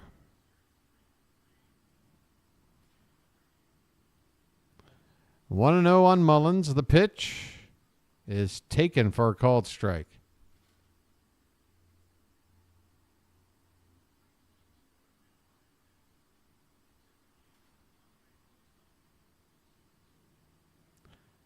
The 1-1 is fouled back.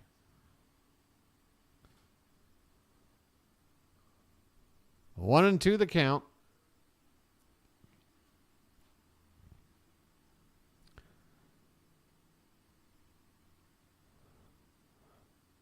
Muller from the stretch. Here's the 1-2 pitch. This is upstairs. 2 balls and 2 strikes to Cedric Mullins. The Orioles have scored the last 3 innings, trying to make it 4 in a row.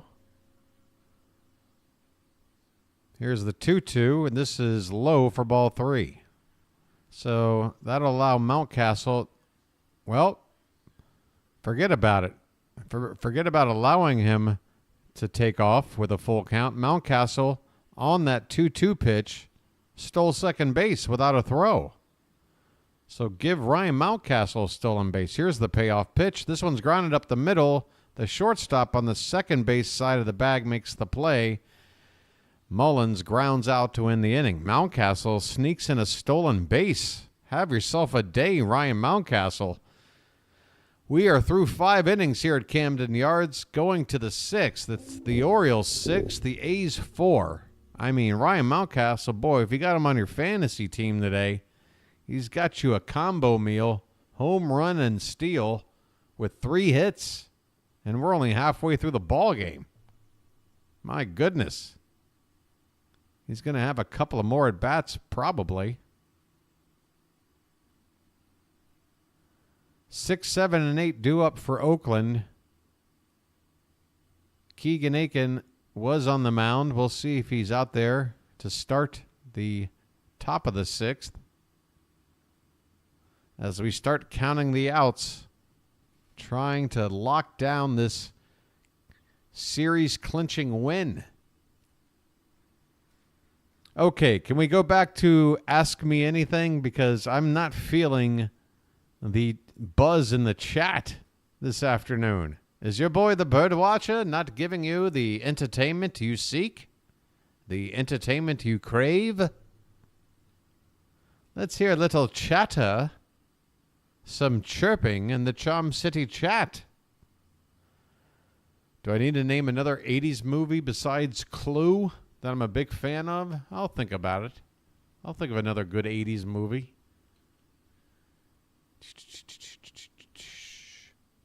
I mean, as far as the blockbusters go, you can't go wrong with the Ghostbusters, right?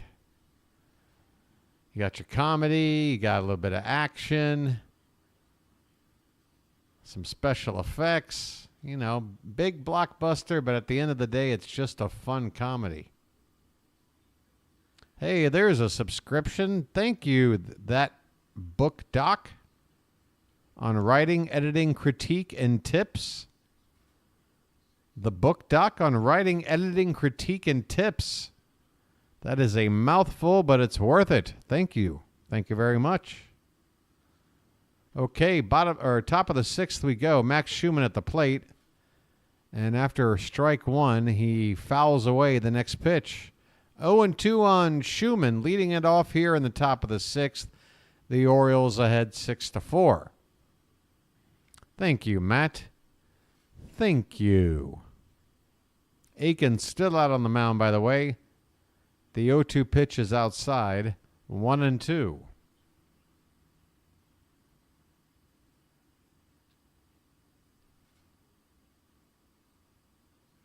The next pitch is fouled back.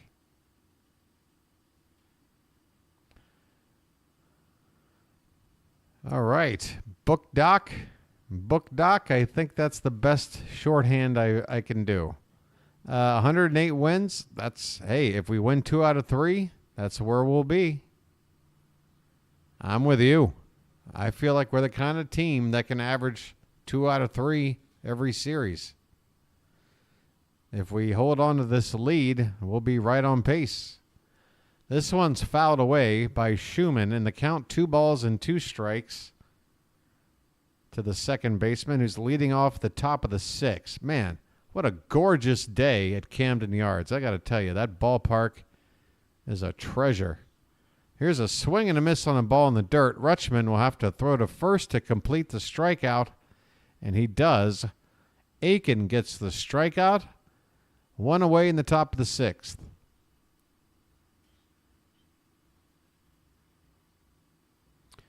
If I moved back to the U.S., where would I move? Well, Chris, it would have to be somewhere where your boy enjoys his quality of life. This one is low and outside. Who is batting now? It's Ryan Noda at the plate. Excuse me. Oh, I want to know the count on Noda. And the next pitch is low, 2-0. Yeah, as I was saying yesterday or the day before, I'm done driving a car. I am not a person that wants to drive a car anymore. So I need to be a city dweller. This one is hit in the air to left. Cowser is going to track it down near the foul line. And there are 2 down. Base is empty, 2 down here in the 6th. So the dilemma for me is that I'm a person who likes to live on a budget. I like to live on the cheap. I don't want to spend a crazy amount of money for cost of living. But I also like to sort of live in the city. I like to live with everything I need around me, sort of have a neighborhood. But living in the city back in America is rather expensive. So it's either you pay for a car out in the sticks or you pay for the housing in the city. Your boy wants to find some happy medium. And it's definitely not the suburbs. 1-1 the count on Darrell Hernandez. And the next pitch is fouled back. The count is 1-2. I mean, I'd love to live in Baltimore again. In a little neighborhood I could afford that I was comfortable with.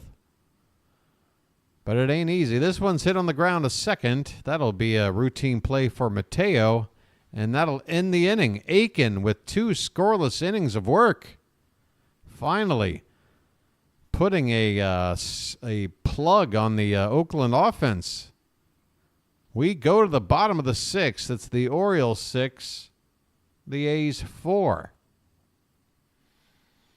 Now, if you ask me, well, Steve, if money were no object and you had somebody just driving you around wherever you wanted to go, where would you live? Flagstaff, Arizona. I know. I should be staying somewhere in the Baltimore area. You know, you got the mountains. I could be somewhere around Cumberland. I could be on the Eastern Shore. I could be down in St. Mary's County somewhere. I don't know. Somewhere on the bay. But something about Flagstaff, Arizona. I took a trip out to Arizona about 10, 11 years ago.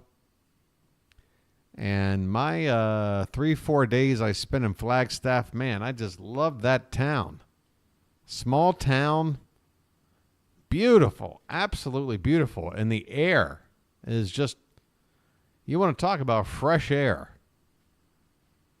Just crisp, fresh air in Flagstaff, Arizona. It is great. Nice and cool, you know. And if you want to go down to Phoenix and get into the heat, it's only a couple of hours drive. And then if you want to go hit the Grand Canyon, you drive north for a couple of hours. You're there. So there you go. If I had a way to afford a nice little apartment right there on Main Street in Flagstaff, because you'd have to live right on Main Street, otherwise you'd need a car.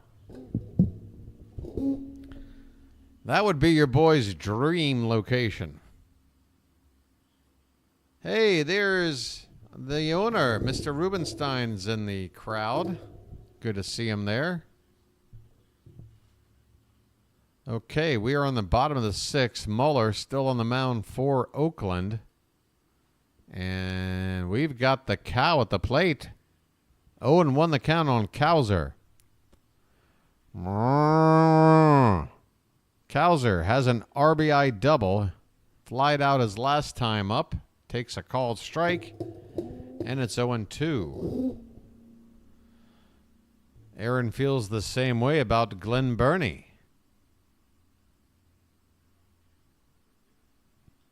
Here's a swing and a foul back. Still 0-2 on Cowser.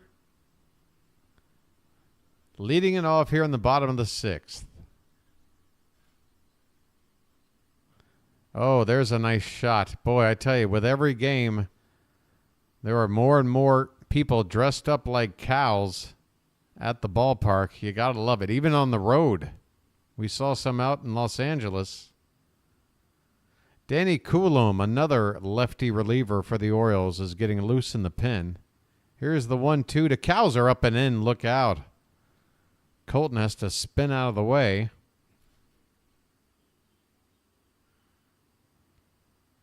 Woof. Tell you what, that pitch right there, a friendly reminder to your boy the BirdWatcher why he's happy he never got too deep into playing baseball. Here's a swing and a miss by Cowser on a high pitch out of the zone. So Cowser goes down on strikes. One away here in the bottom of the sixth. Hey, everybody. Harry Carey coming at you. That'll bring up Ramon Urias. This one's outside. Would you guys enjoy that? Would you like a half inning? Or, in fact, there's already one out. Would you like a 2-out Harry Carey call? Here's a called strike. 1-1 on Ramon Urias. 1 for 2 with that opposite field home run in his last at bat. Hello, Dennis. This one swung on and fouled back. 1-2 on Urias.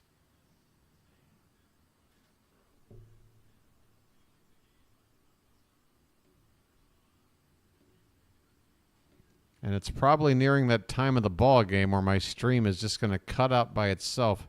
Here's a swing and a tapper, second base, and Urias will ground out to Max Schumann. 2 down here in the bottom of the sixth. Do it like Will Ferrell? Well, I just do it the way I do it. I don't know if it sounds like Harry or if it sounds like Will doing Harry. I don't know. I just got the way I do it. Because I was doing it before Will was. I had loved doing Harry Carey as a kid. Here's Jorge Mateo at the plate. Okay, I'll try it. Jorge Mateo at the plate. 0-1 the count on Mateo. 2 down the bottom of the sixth. Next pitch is a called strike. By the way, I'm a Bud man and a Cub fan. By the way, happy birthday to Lauren Gibraltar from Tuskegee. That pitch in the dirt. That's the thing with Harry. He wouldn't call every pitch. Harry didn't have time for that. 1-2 the count. I'm sorry. The count is 1-2. Outside. To Jorge Mateo. Orioles ahead 6-4. The pitch. Swing and a foul back. A beautiful day at the ballpark.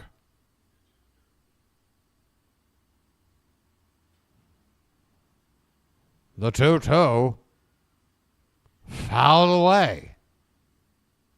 And there went the stream. I knew it. I've now done enough games where I can predict within a minute when my stream goes out.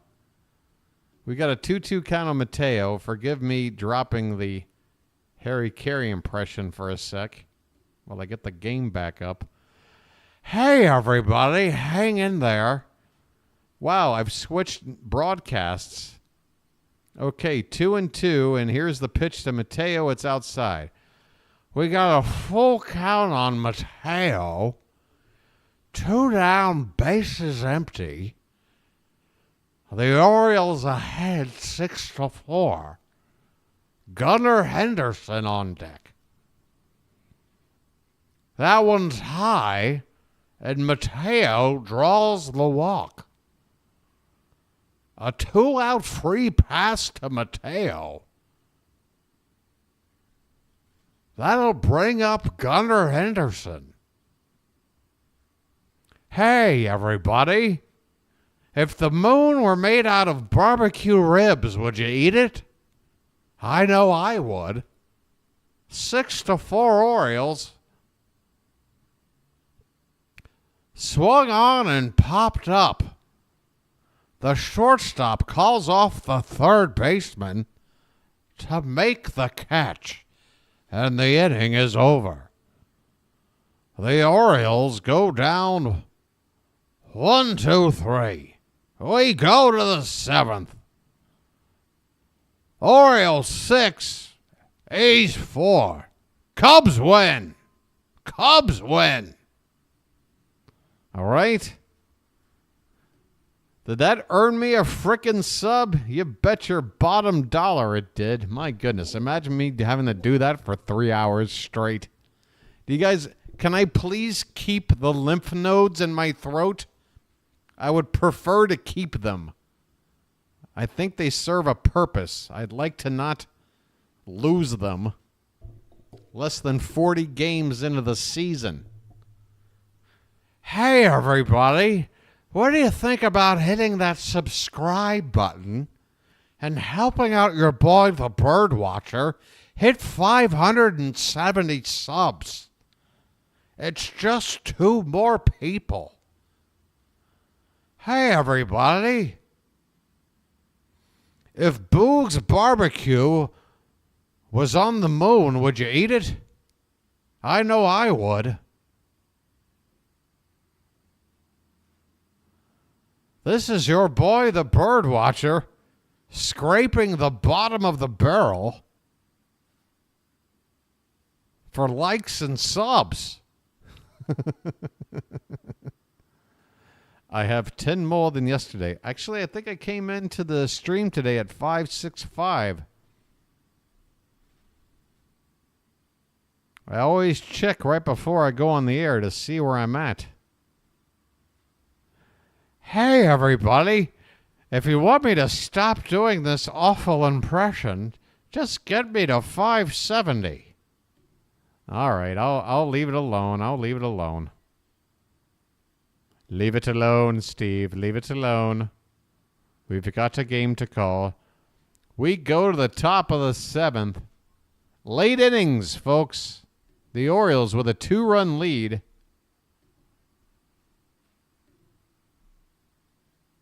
And we've got Danny Coulombe on the mound now. McCann, the catcher, who doubled his last time up, is at the plate. He'll be followed by the top of the order. The 0-1 pitch to McCann is swung on and missed. A classic knuckle curve from Coulombe. All kinds of crazy movement. Coulombe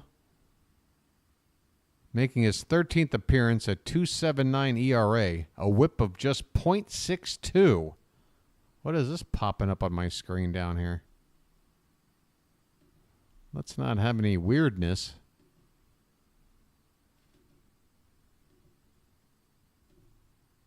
Here is a check swing. They appeal.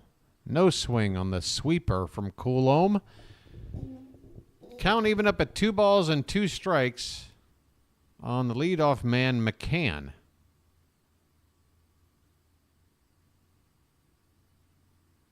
And the pitch is swung on and missed.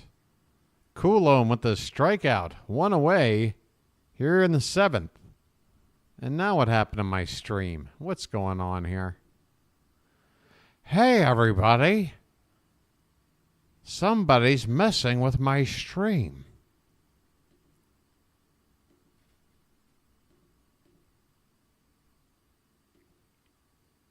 Hey, everybody. If the internet were made of string cheese, would you eat it? Here's a ground ball to Gunnar Henderson by Lawrence Butler. And there are 2 down. So Coulomb with 2 quick outs here in the 7th. The A's have a righty up in the pen. Austin Adams could be coming in for the bottom half of the inning. 2 down here in the top of the 7th. Bases empty for Tyler Nevin now. First pitch is a strike on the outside corner.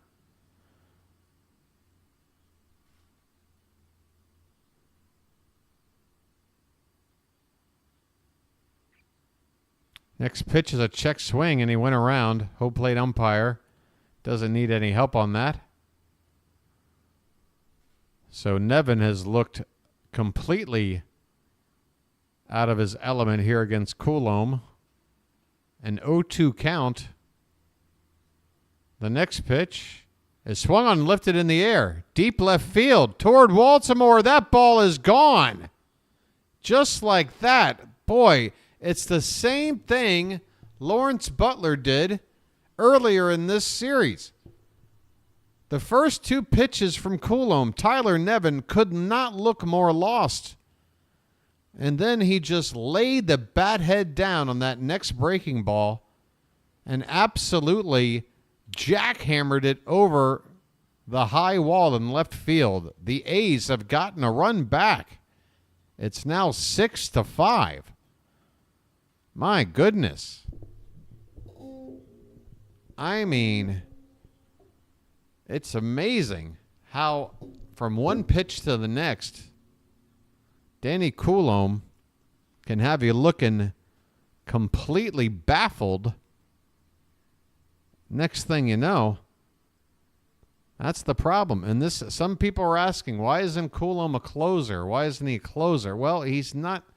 This is why people prefer velocity over movement when it comes to closers. Because if you sit there and you lay that bat head down on a breaking ball, something like that could happen. Well, Brandon Hyde is out to make a change. Coulomb's day is over. Unfortunately, he gave up that home run ball.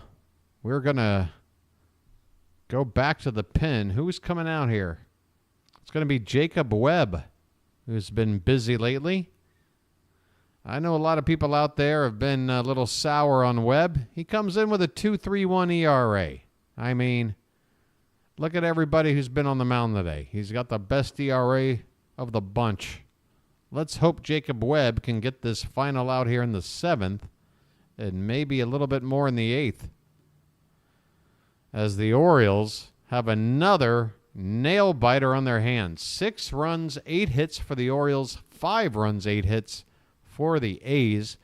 And I think your boy's going to need one more lucky to get through this one. My goodness.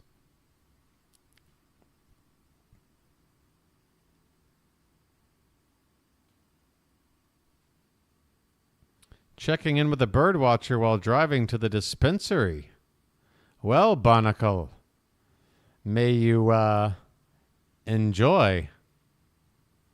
And now it's time for the Bell Atlantic call to the bullpen.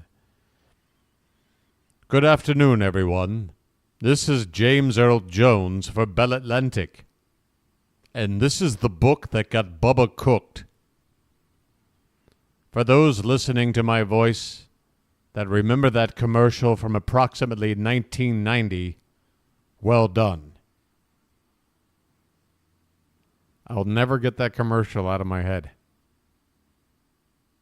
6-5. The Orioles with 4 home runs today. The A's with a pair now. All right, first pitch from Webb is a slider breaking low and off the plate. And he induces a swing and a miss. Nice first pitch there to Esteury Ruiz, who's on to pinch hit for J.J. Bleday. Next pitch is in the dirt. Check swing. They appeal. And we don't get a look at the ump, so I'm going to assume that's ball one. 1 ball, 1 strike.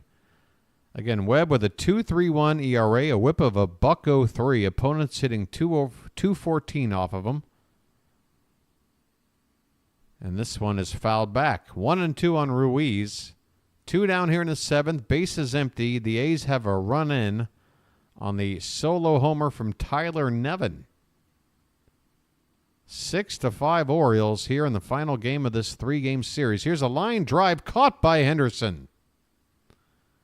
A liner right to Gunnar. And the inning is over. 7th inning stretch time, folks. That's right. It's time to get those cakes on the griddle. Come on, boys. Come on, girls. Step right up. Play that John Denver music, why don't you? Thank God I'm a country boy.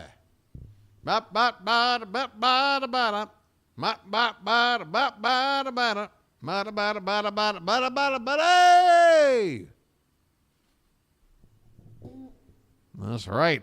Cakes are on the griddle, and you know what? If chat's gonna be like this, your boy's gonna take another break with Lucky Strike. I'll be back. This chat needs to get going. I mean, what's going on? What are you? You guys hung over from Saturday night? Is that what it is? My Baltimore peeps out there getting sloshed on a Saturday night. Is that what's happening?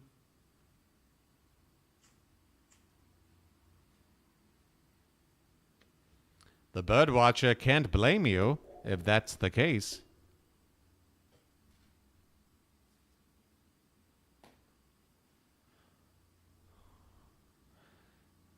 Whatever happened to take me out to the ball game? Oh, nothing at all. Would you like me to sing it to you, Card, in the voice of Harry Carey?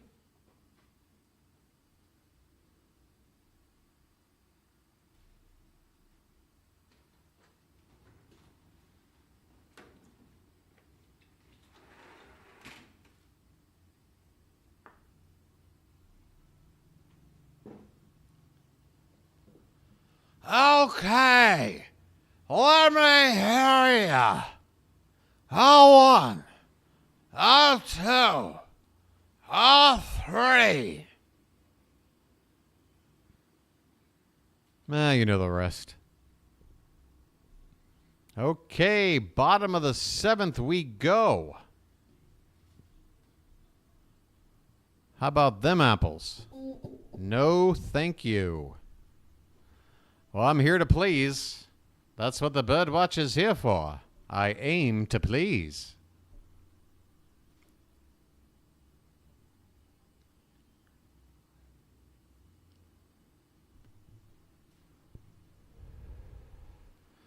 Looks like Tyler Nevin, Ruiz will stay in to play center field to replace Bleday straight up. We're going to the bottom of the 7th. It'll be Rutschman, O'Hearn, and Santander. The thing I love about this Orioles lineup, every inning, there's good hitters. You never go, oh, we got that part of the lineup up? Oh, what are we going to do? We don't have that. Every inning, there's a chance. Rutschman's 1 for 3 today. And let's see, we still got Muller on the mound. Indeed, we do. Muller, the lefty, still out there. He came on to replace Blackburn after he did 4 innings. So Muller's already pitched 2 innings. This is his 3rd inning of work, and he starts Rutschman off with a fastball for a called strike on a pitch low and in. Rutschman 1 for 3 with a solo home run today. And we've needed every home run, folks. We've got 4 home runs, and we've needed them all because we're winning by 1 run. 0-2 the count on Rutschman now. who's hitting .439 off of lefties. He is feasting off southpaws. This one is hit back in front of the pitcher, and a weird scoop toss by Muller. That ball took a bounce, and somehow the first baseman able to collect and retire Rutschman. Boy, you're not going to see that on any web gem. What was this play? The ball bounced off of Muller's leg, and a one-bounce flip toss to the bag. My goodness. How did that work? Oh, and wow. Barehanded over there at first base, by the way. I failed to mention that play was even crazier. Well, how about this, folks? We're going to have a pinch hitter in the form of Ryan McKenna, who's going to pinch hit for Ryan O'Hearn, and that's going to cause a pitching change for Oakland. They're going to take the lefty out because we brought out McKenna. You're actually bringing out a preferred pitcher to face Ryan McKenna. I repeat, Ryan McKenna. Funny how things work. I mean, I say, do we got a lefty on the bench? We've got Kjerstad still on the team, right? You know what I would do right here? This is still legal, right? Unless there's been a rule change that your boy, the BirdWatcher, is unfamiliar with, we could turn right around and pinch hit McKenna for Heston Kjerstad and have a lefty against this righty. Because the spot is right field. Kjerstad can play there. That's the one spot he can play other than DH. We already had O'Hearn out there. Kjerstad is a shaky outfielder, but O'Hearn isn't exactly a gold glover out there himself. And I've already seen McKenna have what looked to me like a bit of a misplay on that ball that was hit over his head in the first game of the series, when he came on as a defensive replacement for Anthony Santander. So I'd love to see McKenna just used as a reason for the A's to switch relievers and just go to Kjerstad here. That would be hilarious. Where else are you going to use Kjerstad? You're not going to pinch hit him for Gunnar. You're not going to pitch him for Adley. You're not going to pinch hit him for Santander or Mullins. Mountcastle's 3 for 3. He's not going anywhere. Cowser. And then you got a couple of infielders. All right, well, McKenna's going to hit. And on the mound is Austin Adams. One away. And here's a check swing, and it's a fair ball. And the ball's thrown away down the right field line. My goodness. McKenna will go to second base after McCann made a silly little league throw to first base way over the head of the first baseman. A check swing oops by McKenna turns into a runner at second base after the terrible toss by McCann. My goodness, what are you doing there?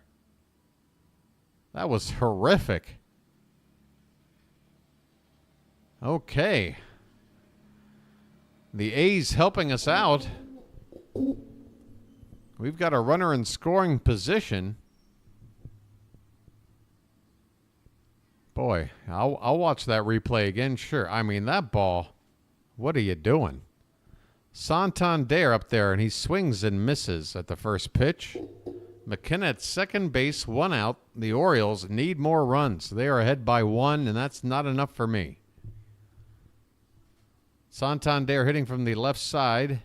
He looks at a called strike 2 on the outside corner. 95-mile-an-hour fastball. Austin Adams has a 2.08 ERA. His 13th appearance of the season. It's been a good bullpen for the A's. Every one we've seen so far has had a good ERA. This one's outside 1-2. 6-5 Baltimore in the bottom of the 7th. McKenna at second. The pitch is swung on and missed. Or actually, maybe that was fouled away. That ball was low and in.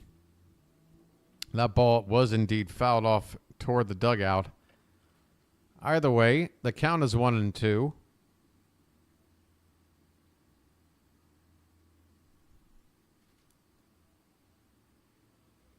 The next pitch swung on and fouled again off to the right. Look out over there by the dugout. And look out the Oriole bird who's marching up and down the dugout roof. 1-2 on Santander. The pitch is swung on, and again, a foul ball off to the right. Tony hanging in there. Again, over into the dugout. And right now, the Orioles in the dugout are starting to... Boy, that ball... I think Grayson Rodriguez was holding a giant bucket of bubble gum, and that ball caused him to drop half the bucket. This one is hit on the ground to second base. Santander grounds out, 2 away. McKenna will move up to third base on the ground out. Ryan Mountcastle. Mountie. Coming up, what a day he's had. 3 for 3, a home run, and a steal. There's a swing and a miss.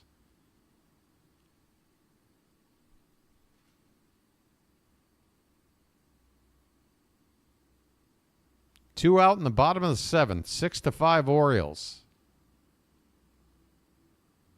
Here is the pitch, and it's another slider swung on and missed.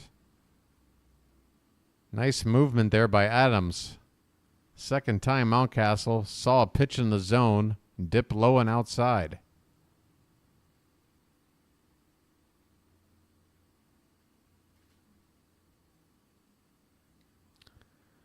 The pitch. This one's fouled back. Still 0-2 on Mountcastle. I forgot I was off screen again. Let me set things straight. Your boy's finished with his lucky now. Ready to see this game all the way home.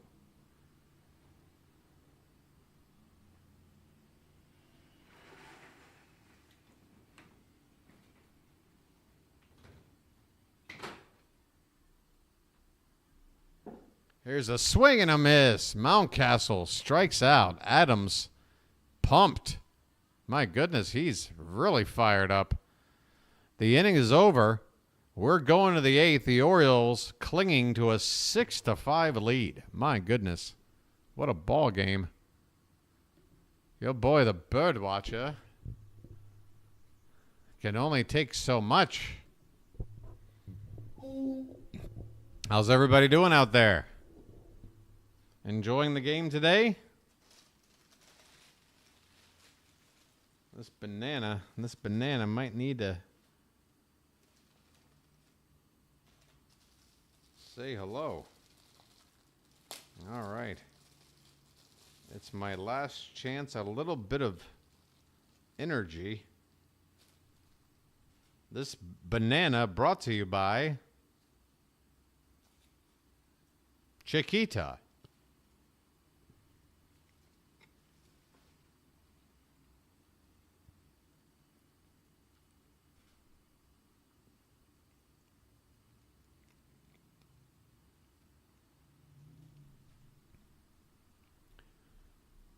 We'll see if Webb comes on to start the 8th or if they've got somebody else lined up. Indeed, they do. Webb only gets the 1 out on 4 pitches. Yenier Cano is listed to make the appearance. So it looks like we're going with Cano in the 8th and Kimbrel in the 9th. Can we do it again? Especially Kimbrel. Boy, Kimbrel really had it rough in his last appearance. We've got a... Man, I hope we can maybe score some more runs in the bottom of the 8th. But first, we need to get through this top half of the inning. Cano out on the mound. It'll be the middle of the Oakland order. Rooker, Brown, and Schumann due up. For now, anyway.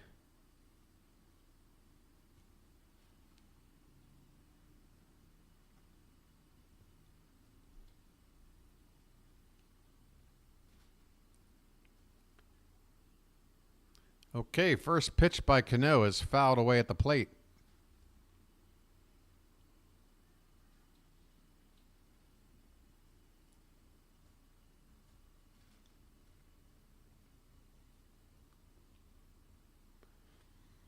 Cano with a 2-1 record, 2.63 ERA. This one is swung on, and was that fouled away? 0-2 the count on Rooker.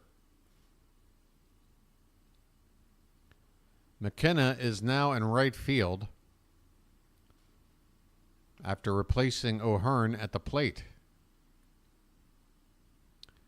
This one's fouled away. Still 0-2 on Rooker, leading off the top of the eighth. Yennier Cano out here to try to get the hold. Keep this game where it is.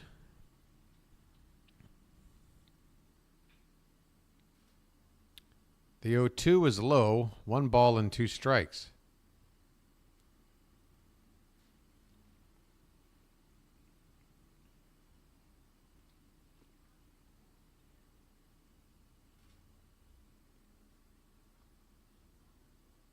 And the 1-2 is low again. 2-2. Cano trying to get Rooker to chase that changeup. Count even now. We need that strikeout pitch. 2-2. Swing and a miss. There it is. Again, he goes back to the changeup once more, and he gets Rooker to chase. 91-mile-an-hour changeup. My goodness, look at the spin on that baseball. Nasty pitch there from Cano. 1 away here in the top of the eighth. That'll bring up Brown. Swing and a miss. Good pitch. Bottom of the zone. Outside edge.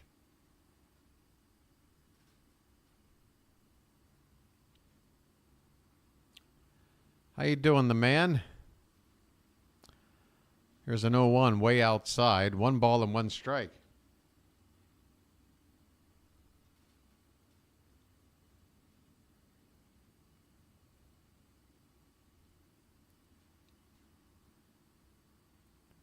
The next pitch is low. 2-1.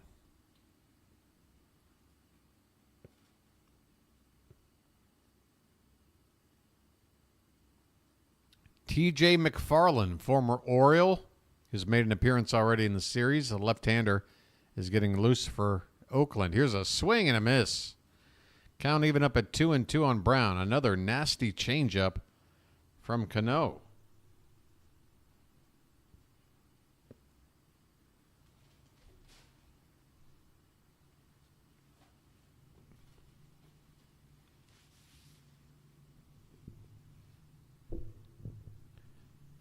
Here's the 2-2. Swing and a ground ball to second. Nice backhand by Mateo. He spins, throws, and gets Brown. Jorge Mateo with a nice flash of leather there. 2 away here in the top of the eighth. 1 more out for Cano to get. 4 more outs for the Orioles to get.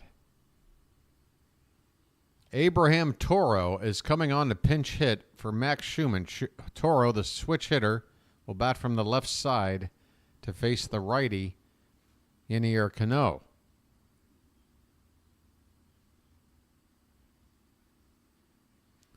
First pitch to him is outside for ball 1.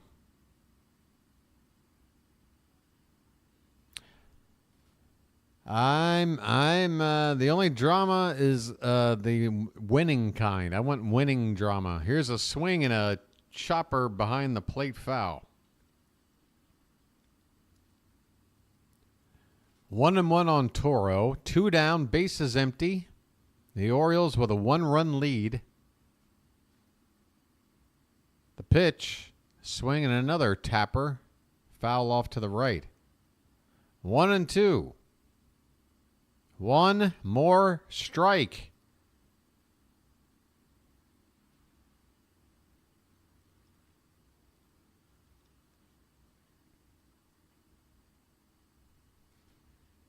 Here comes the pitch.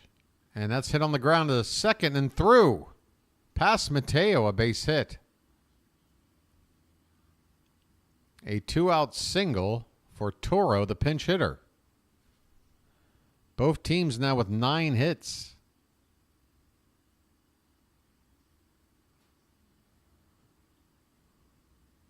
The difference, the Orioles 1 extra run.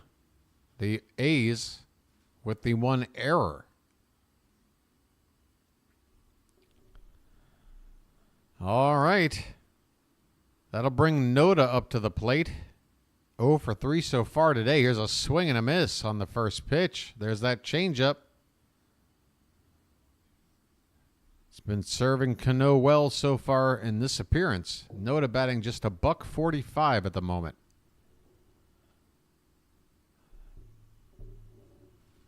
Oh for 3 today. The pitch is low this time. 1-1. Another changeup. Cano looking for that swing.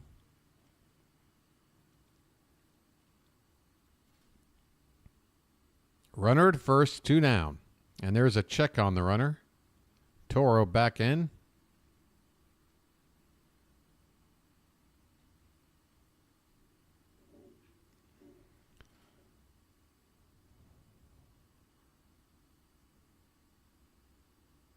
Here comes the 1-1, and it's outside. 2-1 on Noda. Cano got the first 2 outs of the inning and then gave up the single to Toro. Here comes the 2-1 pitch. This one's hit over on the right side. Nice pick by Mountcastle, who takes it to the bag himself to end the inning. Ryan Mountcastle once again showing off the leather. We are through 7.5 innings. Bottom of the 8th coming up. T.J. McFarland looking to come on to face his former club, the lefty. We head to the bottom of the 8th. It's the Orioles 6, the A's 5. And Chris, I am with you. Mountcastle belongs in the Gold Glove conversation for sure. I mean, if we handed out Gold Gloves on a monthly basis without really watching everybody, I would already say Mountcastle's got to have it because he's been great defensively for us. I feel like it's something that doesn't get talked about enough. But then he'd add the offense he's had today. 3 hits, home run, steal. The whole package. Every day a new hero, folks. You want Cowser to be a hero. You want Westberg to be a hero. You want Adley to be a hero. You want Gunnar to be a hero. You want Santander to be a hero. Well, today it's Mountcastle, you know. That's the kind of team we got. Just a team with a bunch of heroes.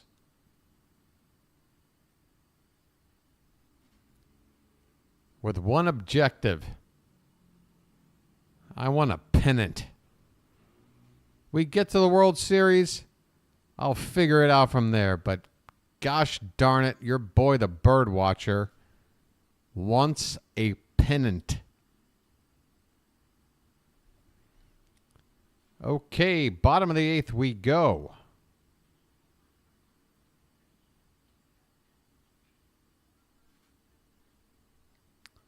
Who do we have? Ced Mullins to lead things off.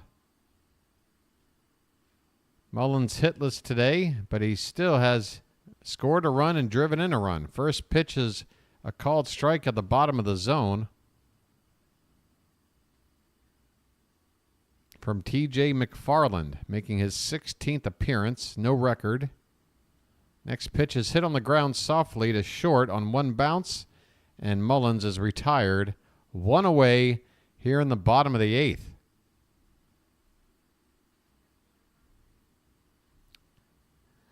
It's the last time today, folks. Well, at least it might be. Let's hear it in the chat. The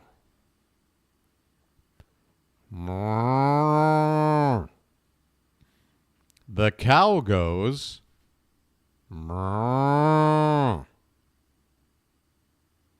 First pitch to Cowser. He takes a bad swing on a pitch inside. 0-1.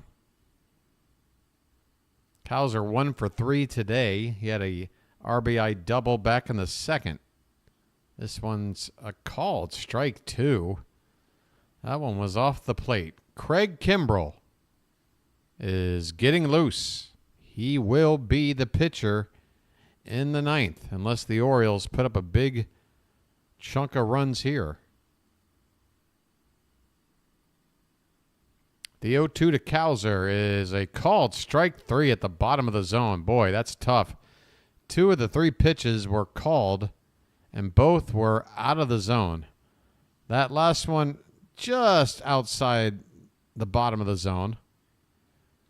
It's too close to take with 2 strikes, to be fair. But still, he got hosed on the previous pitch. Cowser goes down on strikes. Here's Ramon Urias with 2 down. And the first pitch to him is low and away. Urias with that opposite field home run, his first of the season back in the 4th. Average at 190. Not impressive, but considering his start, he's working his way. Try to get over that Mendoza line. Next pitch is off the plate, 2-0.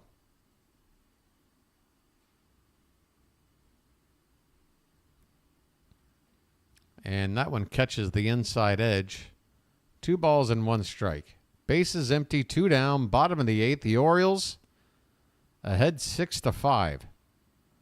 It was a 6-4 ball game after 4 innings. Since then, the Oakland A's got 1 back, and that's been it. There's a called strike to even up the count at 2-2.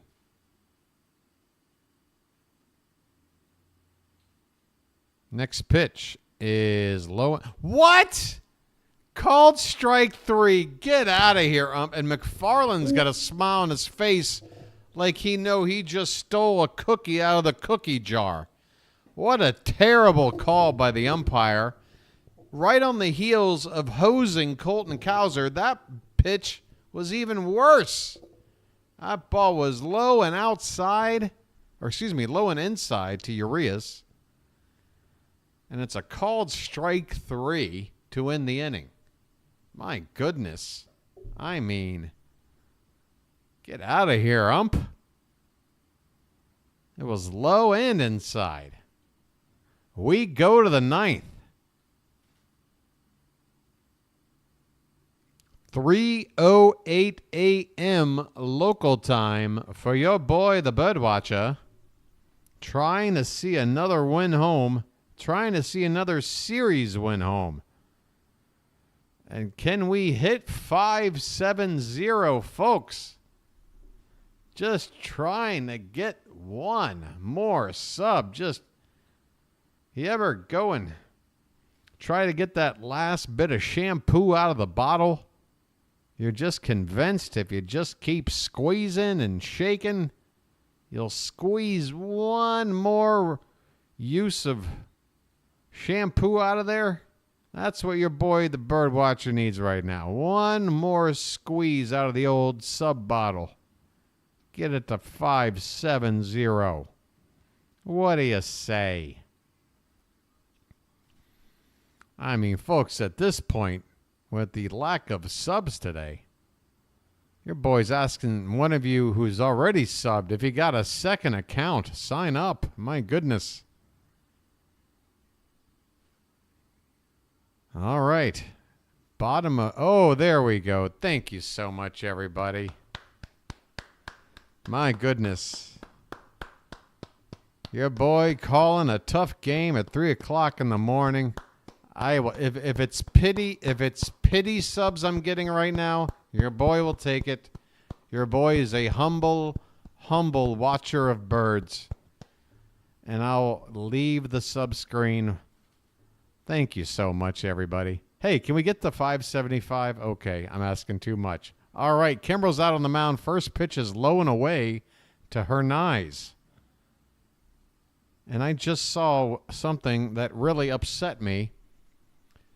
Kimbrel making his 13th appearance. Next pitch is low and away for ball 2. And, folks, I'm going to go ahead and spill the beans. The next pitch is going to be off the plate as well, because I already saw a sneak of a 3-0 count. And you know what, folks? I can't. I can't with the scoreboard. It's the 9th inning. Your boy's going to make the call, and 2 people just unsubbed. That's fine. This one is off the plate, so here we go. This is where we knew we were. A 3-0 count to the leadoff hitter in a 1-run ball game in the 9th. Come on, Kimbrel. We need strikes. We need outs. The 3-0 pitch to Hernaiz is off the plate and not close, ball 4. What in the world? What in the cotton-picking world is Craig Kimbrel doing, issuing a 4-pitch walk with ball 4 a foot off the plate? All right, Craig, I don't know what you lost, but you better find it right now. Now. Find it right now. First pitch is inside. You know what? The hat is on. Give me the hat. Give me the hat. You're making me put on the hat. Adley Rutschman's out to have a talk with Kimbrel. He has thrown 5 pitches. They have all missed the plate, and most of them haven't even been close. In fact, the trainer is out to talk to Kimbrel. Oh, my goodness gracious. The trainer is out. And Kimbrel did look a little bit strange after that last pitch. My goodness, folks. This is not good news any which way you slice it. Yohan Ramirez is getting loose. Kimbrel, I mean, he had a talk with everybody. And my sub count continues to drop. The hat is on. I knew when to put on the hat. I knew when to put on the hat. Your boy, the BirdWatcher, knows. All right. Here's the story. Craig Kimbrel is on to close this game, a 1-run lead. What's he do? First batter, 4-pitch walk. Next batter, ball 1. And that's where we are. 5 pitches into his outing. He has yet to throw a strike. Tying run at first, nobody out. We are set for the next pitch. Here it is. And it is low for ball 2. That one had the middle of the plate, but low.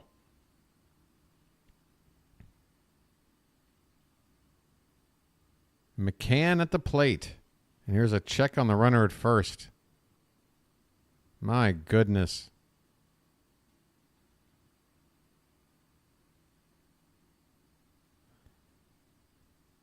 Two and 0. The pitch is in there for a strike. Bottom part of the zone. A big cheer there for Kimbrel as he throws his first strike. Somewhat ironic of a cheer, but also somewhat supportive at the same time. The 2-1 is a call. It's strike 2. There you go, Craig. Inside edge. 2 balls and 2 strikes on McCann. All right, look. That's all it might take for Kimbrel to get his mojo back. Here comes the 2-2. Inside by a wide margin. McCann has to sashay out of the way of that one. Another wild pitch by McCann. Not a wild pitch in terms of getting away from Adley, but, I mean, nowhere near the target. Payoff pitch coming. Swung on and fouled back, and it's a good thing because that could have been called ball 4. That was a couple of inches off the plate outside. But McCann didn't want to get called out on strikes, fouled it away. Still a full count, nobody out in the 9th. Top of the order after McCann. The pitch, fouled back again. And if Kimbrel is a closer, closers don't sit here and have battles like this. You blow people away. You throw something filthy, and you put them away. Your boy is worried right now. Another 3-2 pitch to McCann coming. This one's lifted in the air. Rutschman takes a look, and it's going to get out of play. That ball was up in the zone, and somehow McCann still got under it. Still 3-2. Oh, my goodness. I can't take it anymore. I'm looking at people in the crowd right now with that foul ball, and they're smiling, and they're having fun. And how can he have fun right now? Here's a check on the runner. Back in. I mean, I'm about to have a heart attack. Nobody out. In the 9th. Tying run at first base. Another 3-2 to McCann. Here it is. Swung on and drilled. McCann drops the bat. He says it's gone, and it is. It's a 2-run home run for McCann. Oakland have taken the lead 7-6. Kimbrel has blown it.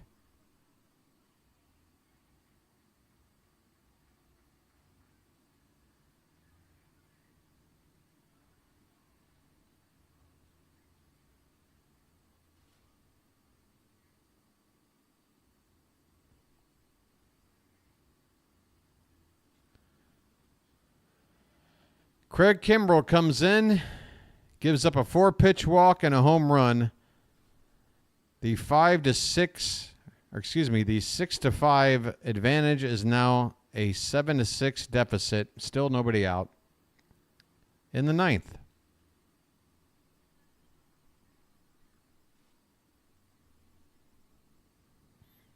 And all we have to do is compete with Mason Miller in the bottom of the 9th.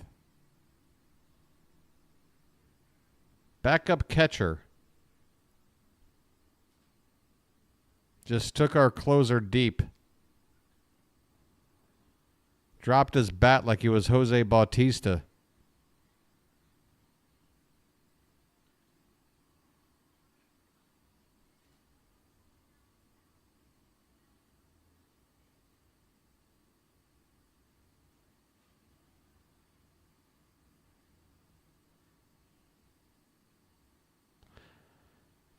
Well, is it the hat?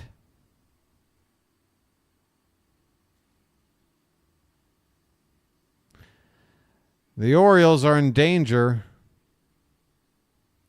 of losing this series at home to Oakland in a game where they were ahead 2-1 after the second, ahead 5-4 after losing the lead in the third. They were up 6-4 at one point. And now we're losing 7-6.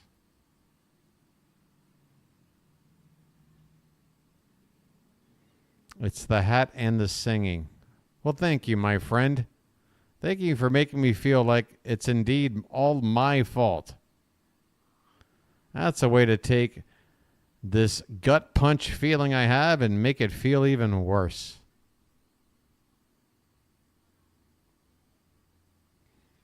I don't know what the delay is. I guess Dylan Tate's coming out to pitch now. That's the deal. Dylan Tate's going to come out to replace Craig Kimbrell.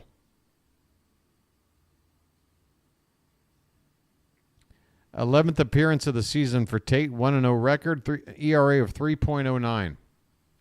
Opponents hitting 179 off of Dylan Tate. Wow. Lawrence Butler at the plate. First pitch is outside for ball one. Well, there is potential hope. Mason Miller is not getting loose. Urseg, the right-hander, is. Now, is he unhittable? He might be tough, but he doesn't have the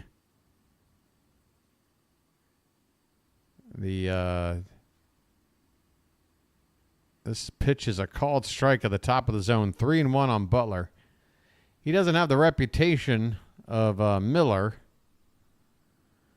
The Orioles are going to need at least one run in the next half inning. This one is hit on the ground to third. Urias over to first in time.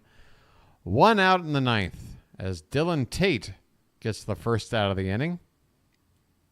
After Craig Kimbrell comes in, faces two batters, gives up 2 runs, and leaves.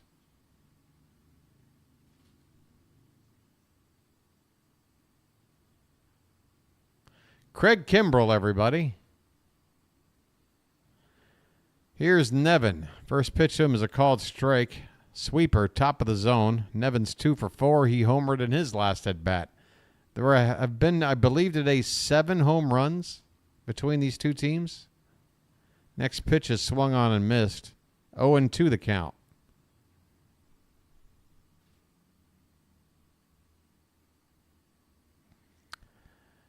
Yep. This is a tough one. Well, Barnacle, who's our closer? Cano? Inside to Nevin. 1-2 the count. 1 out. 2 runs in. The A's ahead 7-6 in the ninth. Pitch is outside. 2-2. Man, oh man, oh man. Your boy, the BirdWatcher. This is 1 month in the season. This is 1 month to the day into the season. And it has been a roller coaster. More ups than downs, which is what you want. Full count now on Nevin. But man, this is tough right now. This one is fouled back. Still 3-2 on Nevin. 1 out here in the ninth.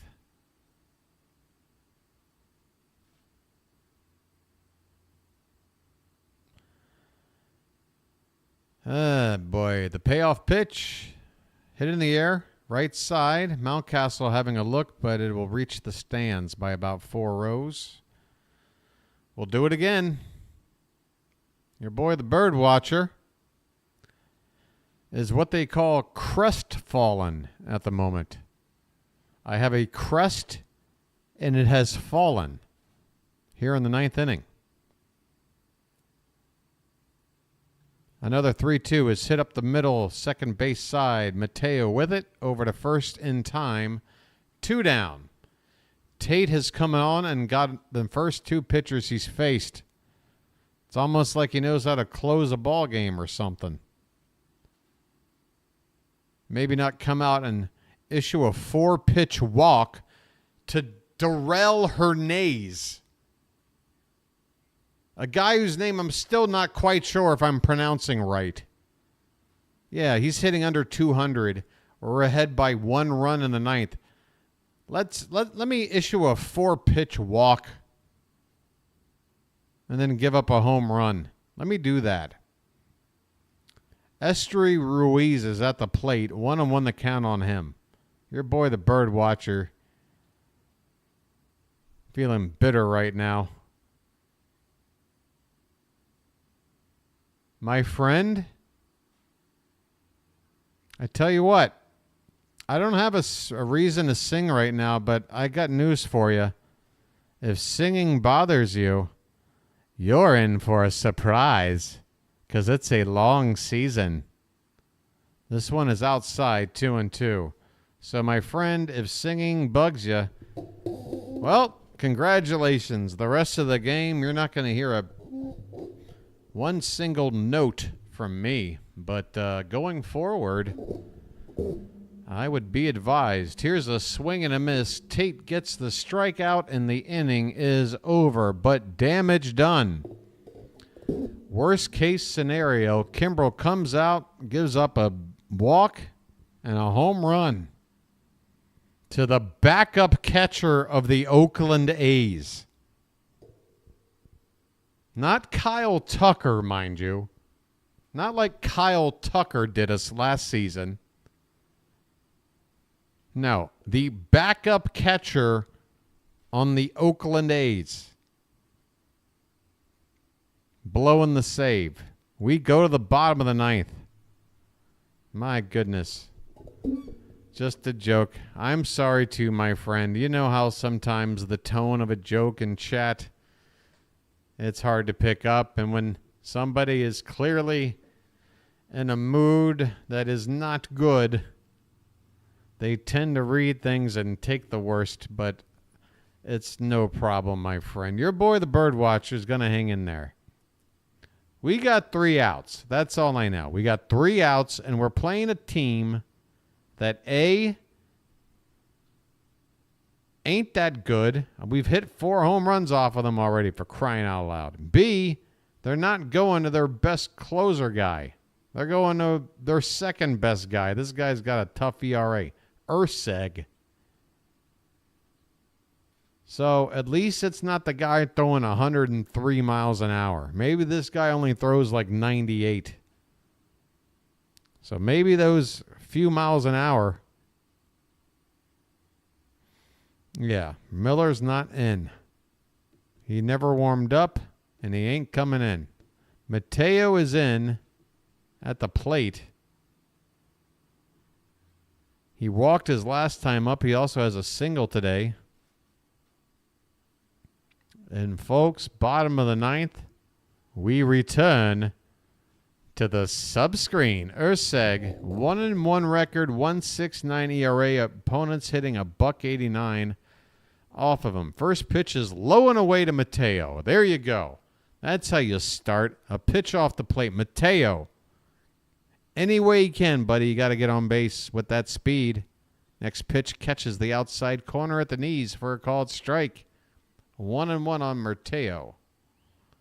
Top of the order, Gunnar Henderson is on deck. One swing can tie the game, but it'd be nice to put a rally together.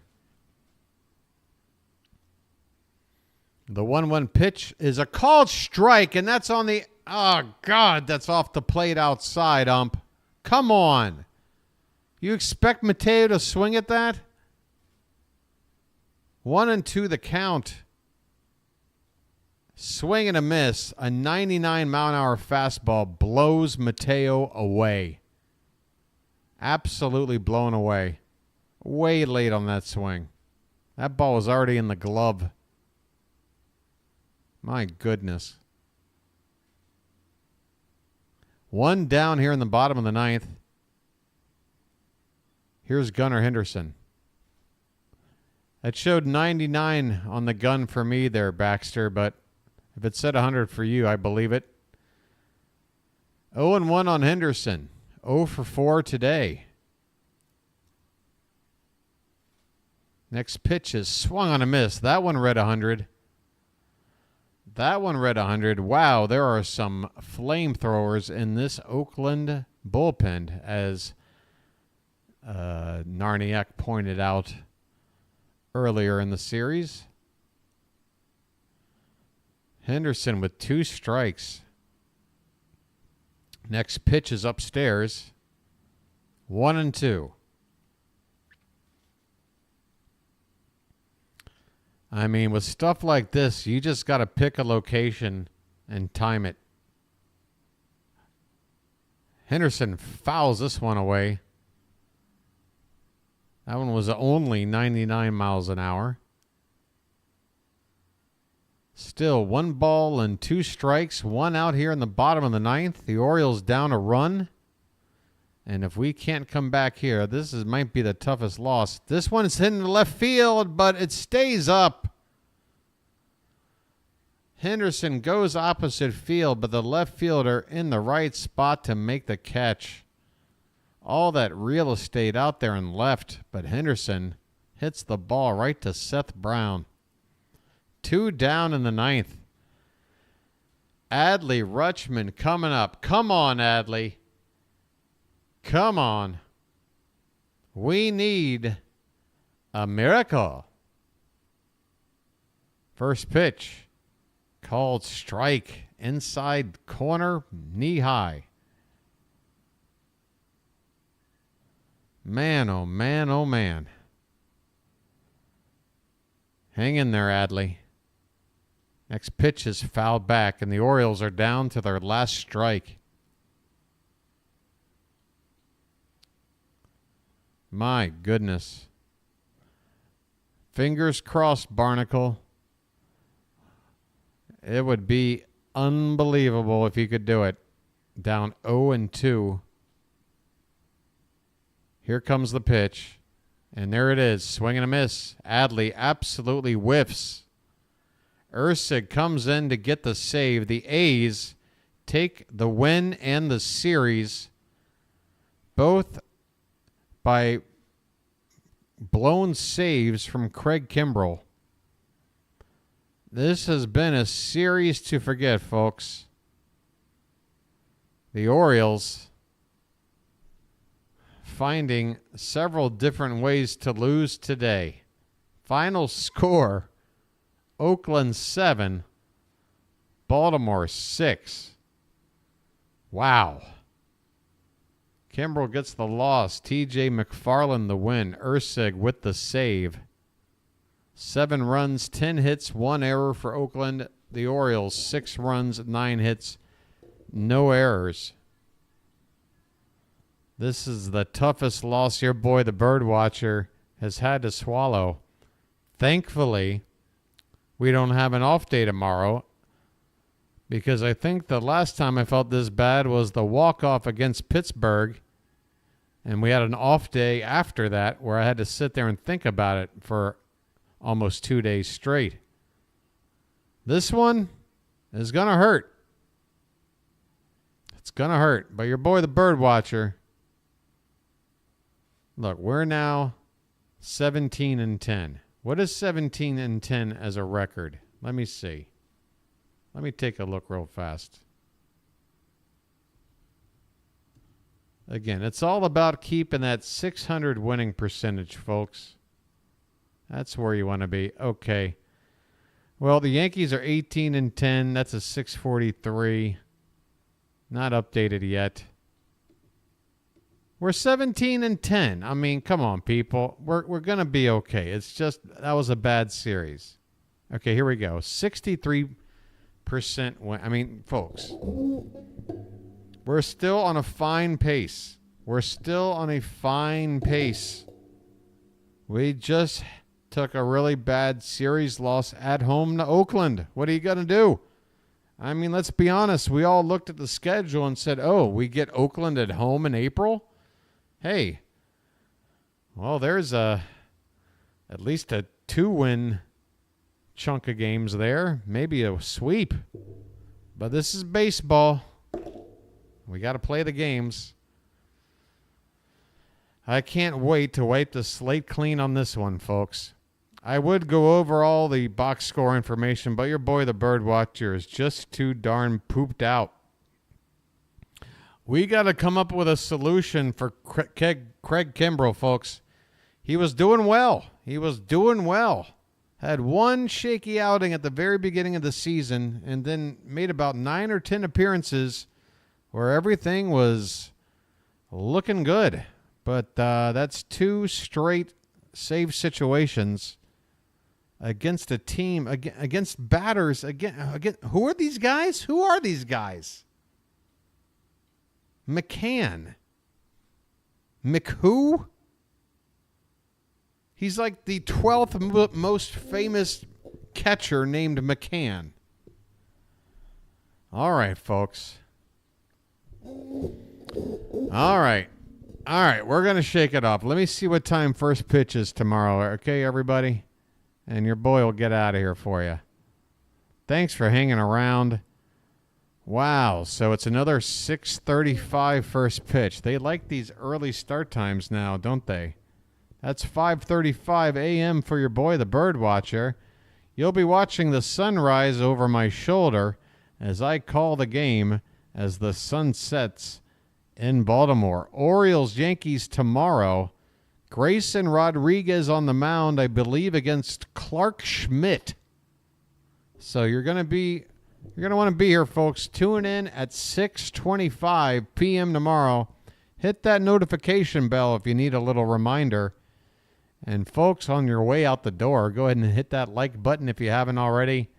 Think about subscribing as well. I mean, if you got through this game with your boy, wait till you hear him call a win.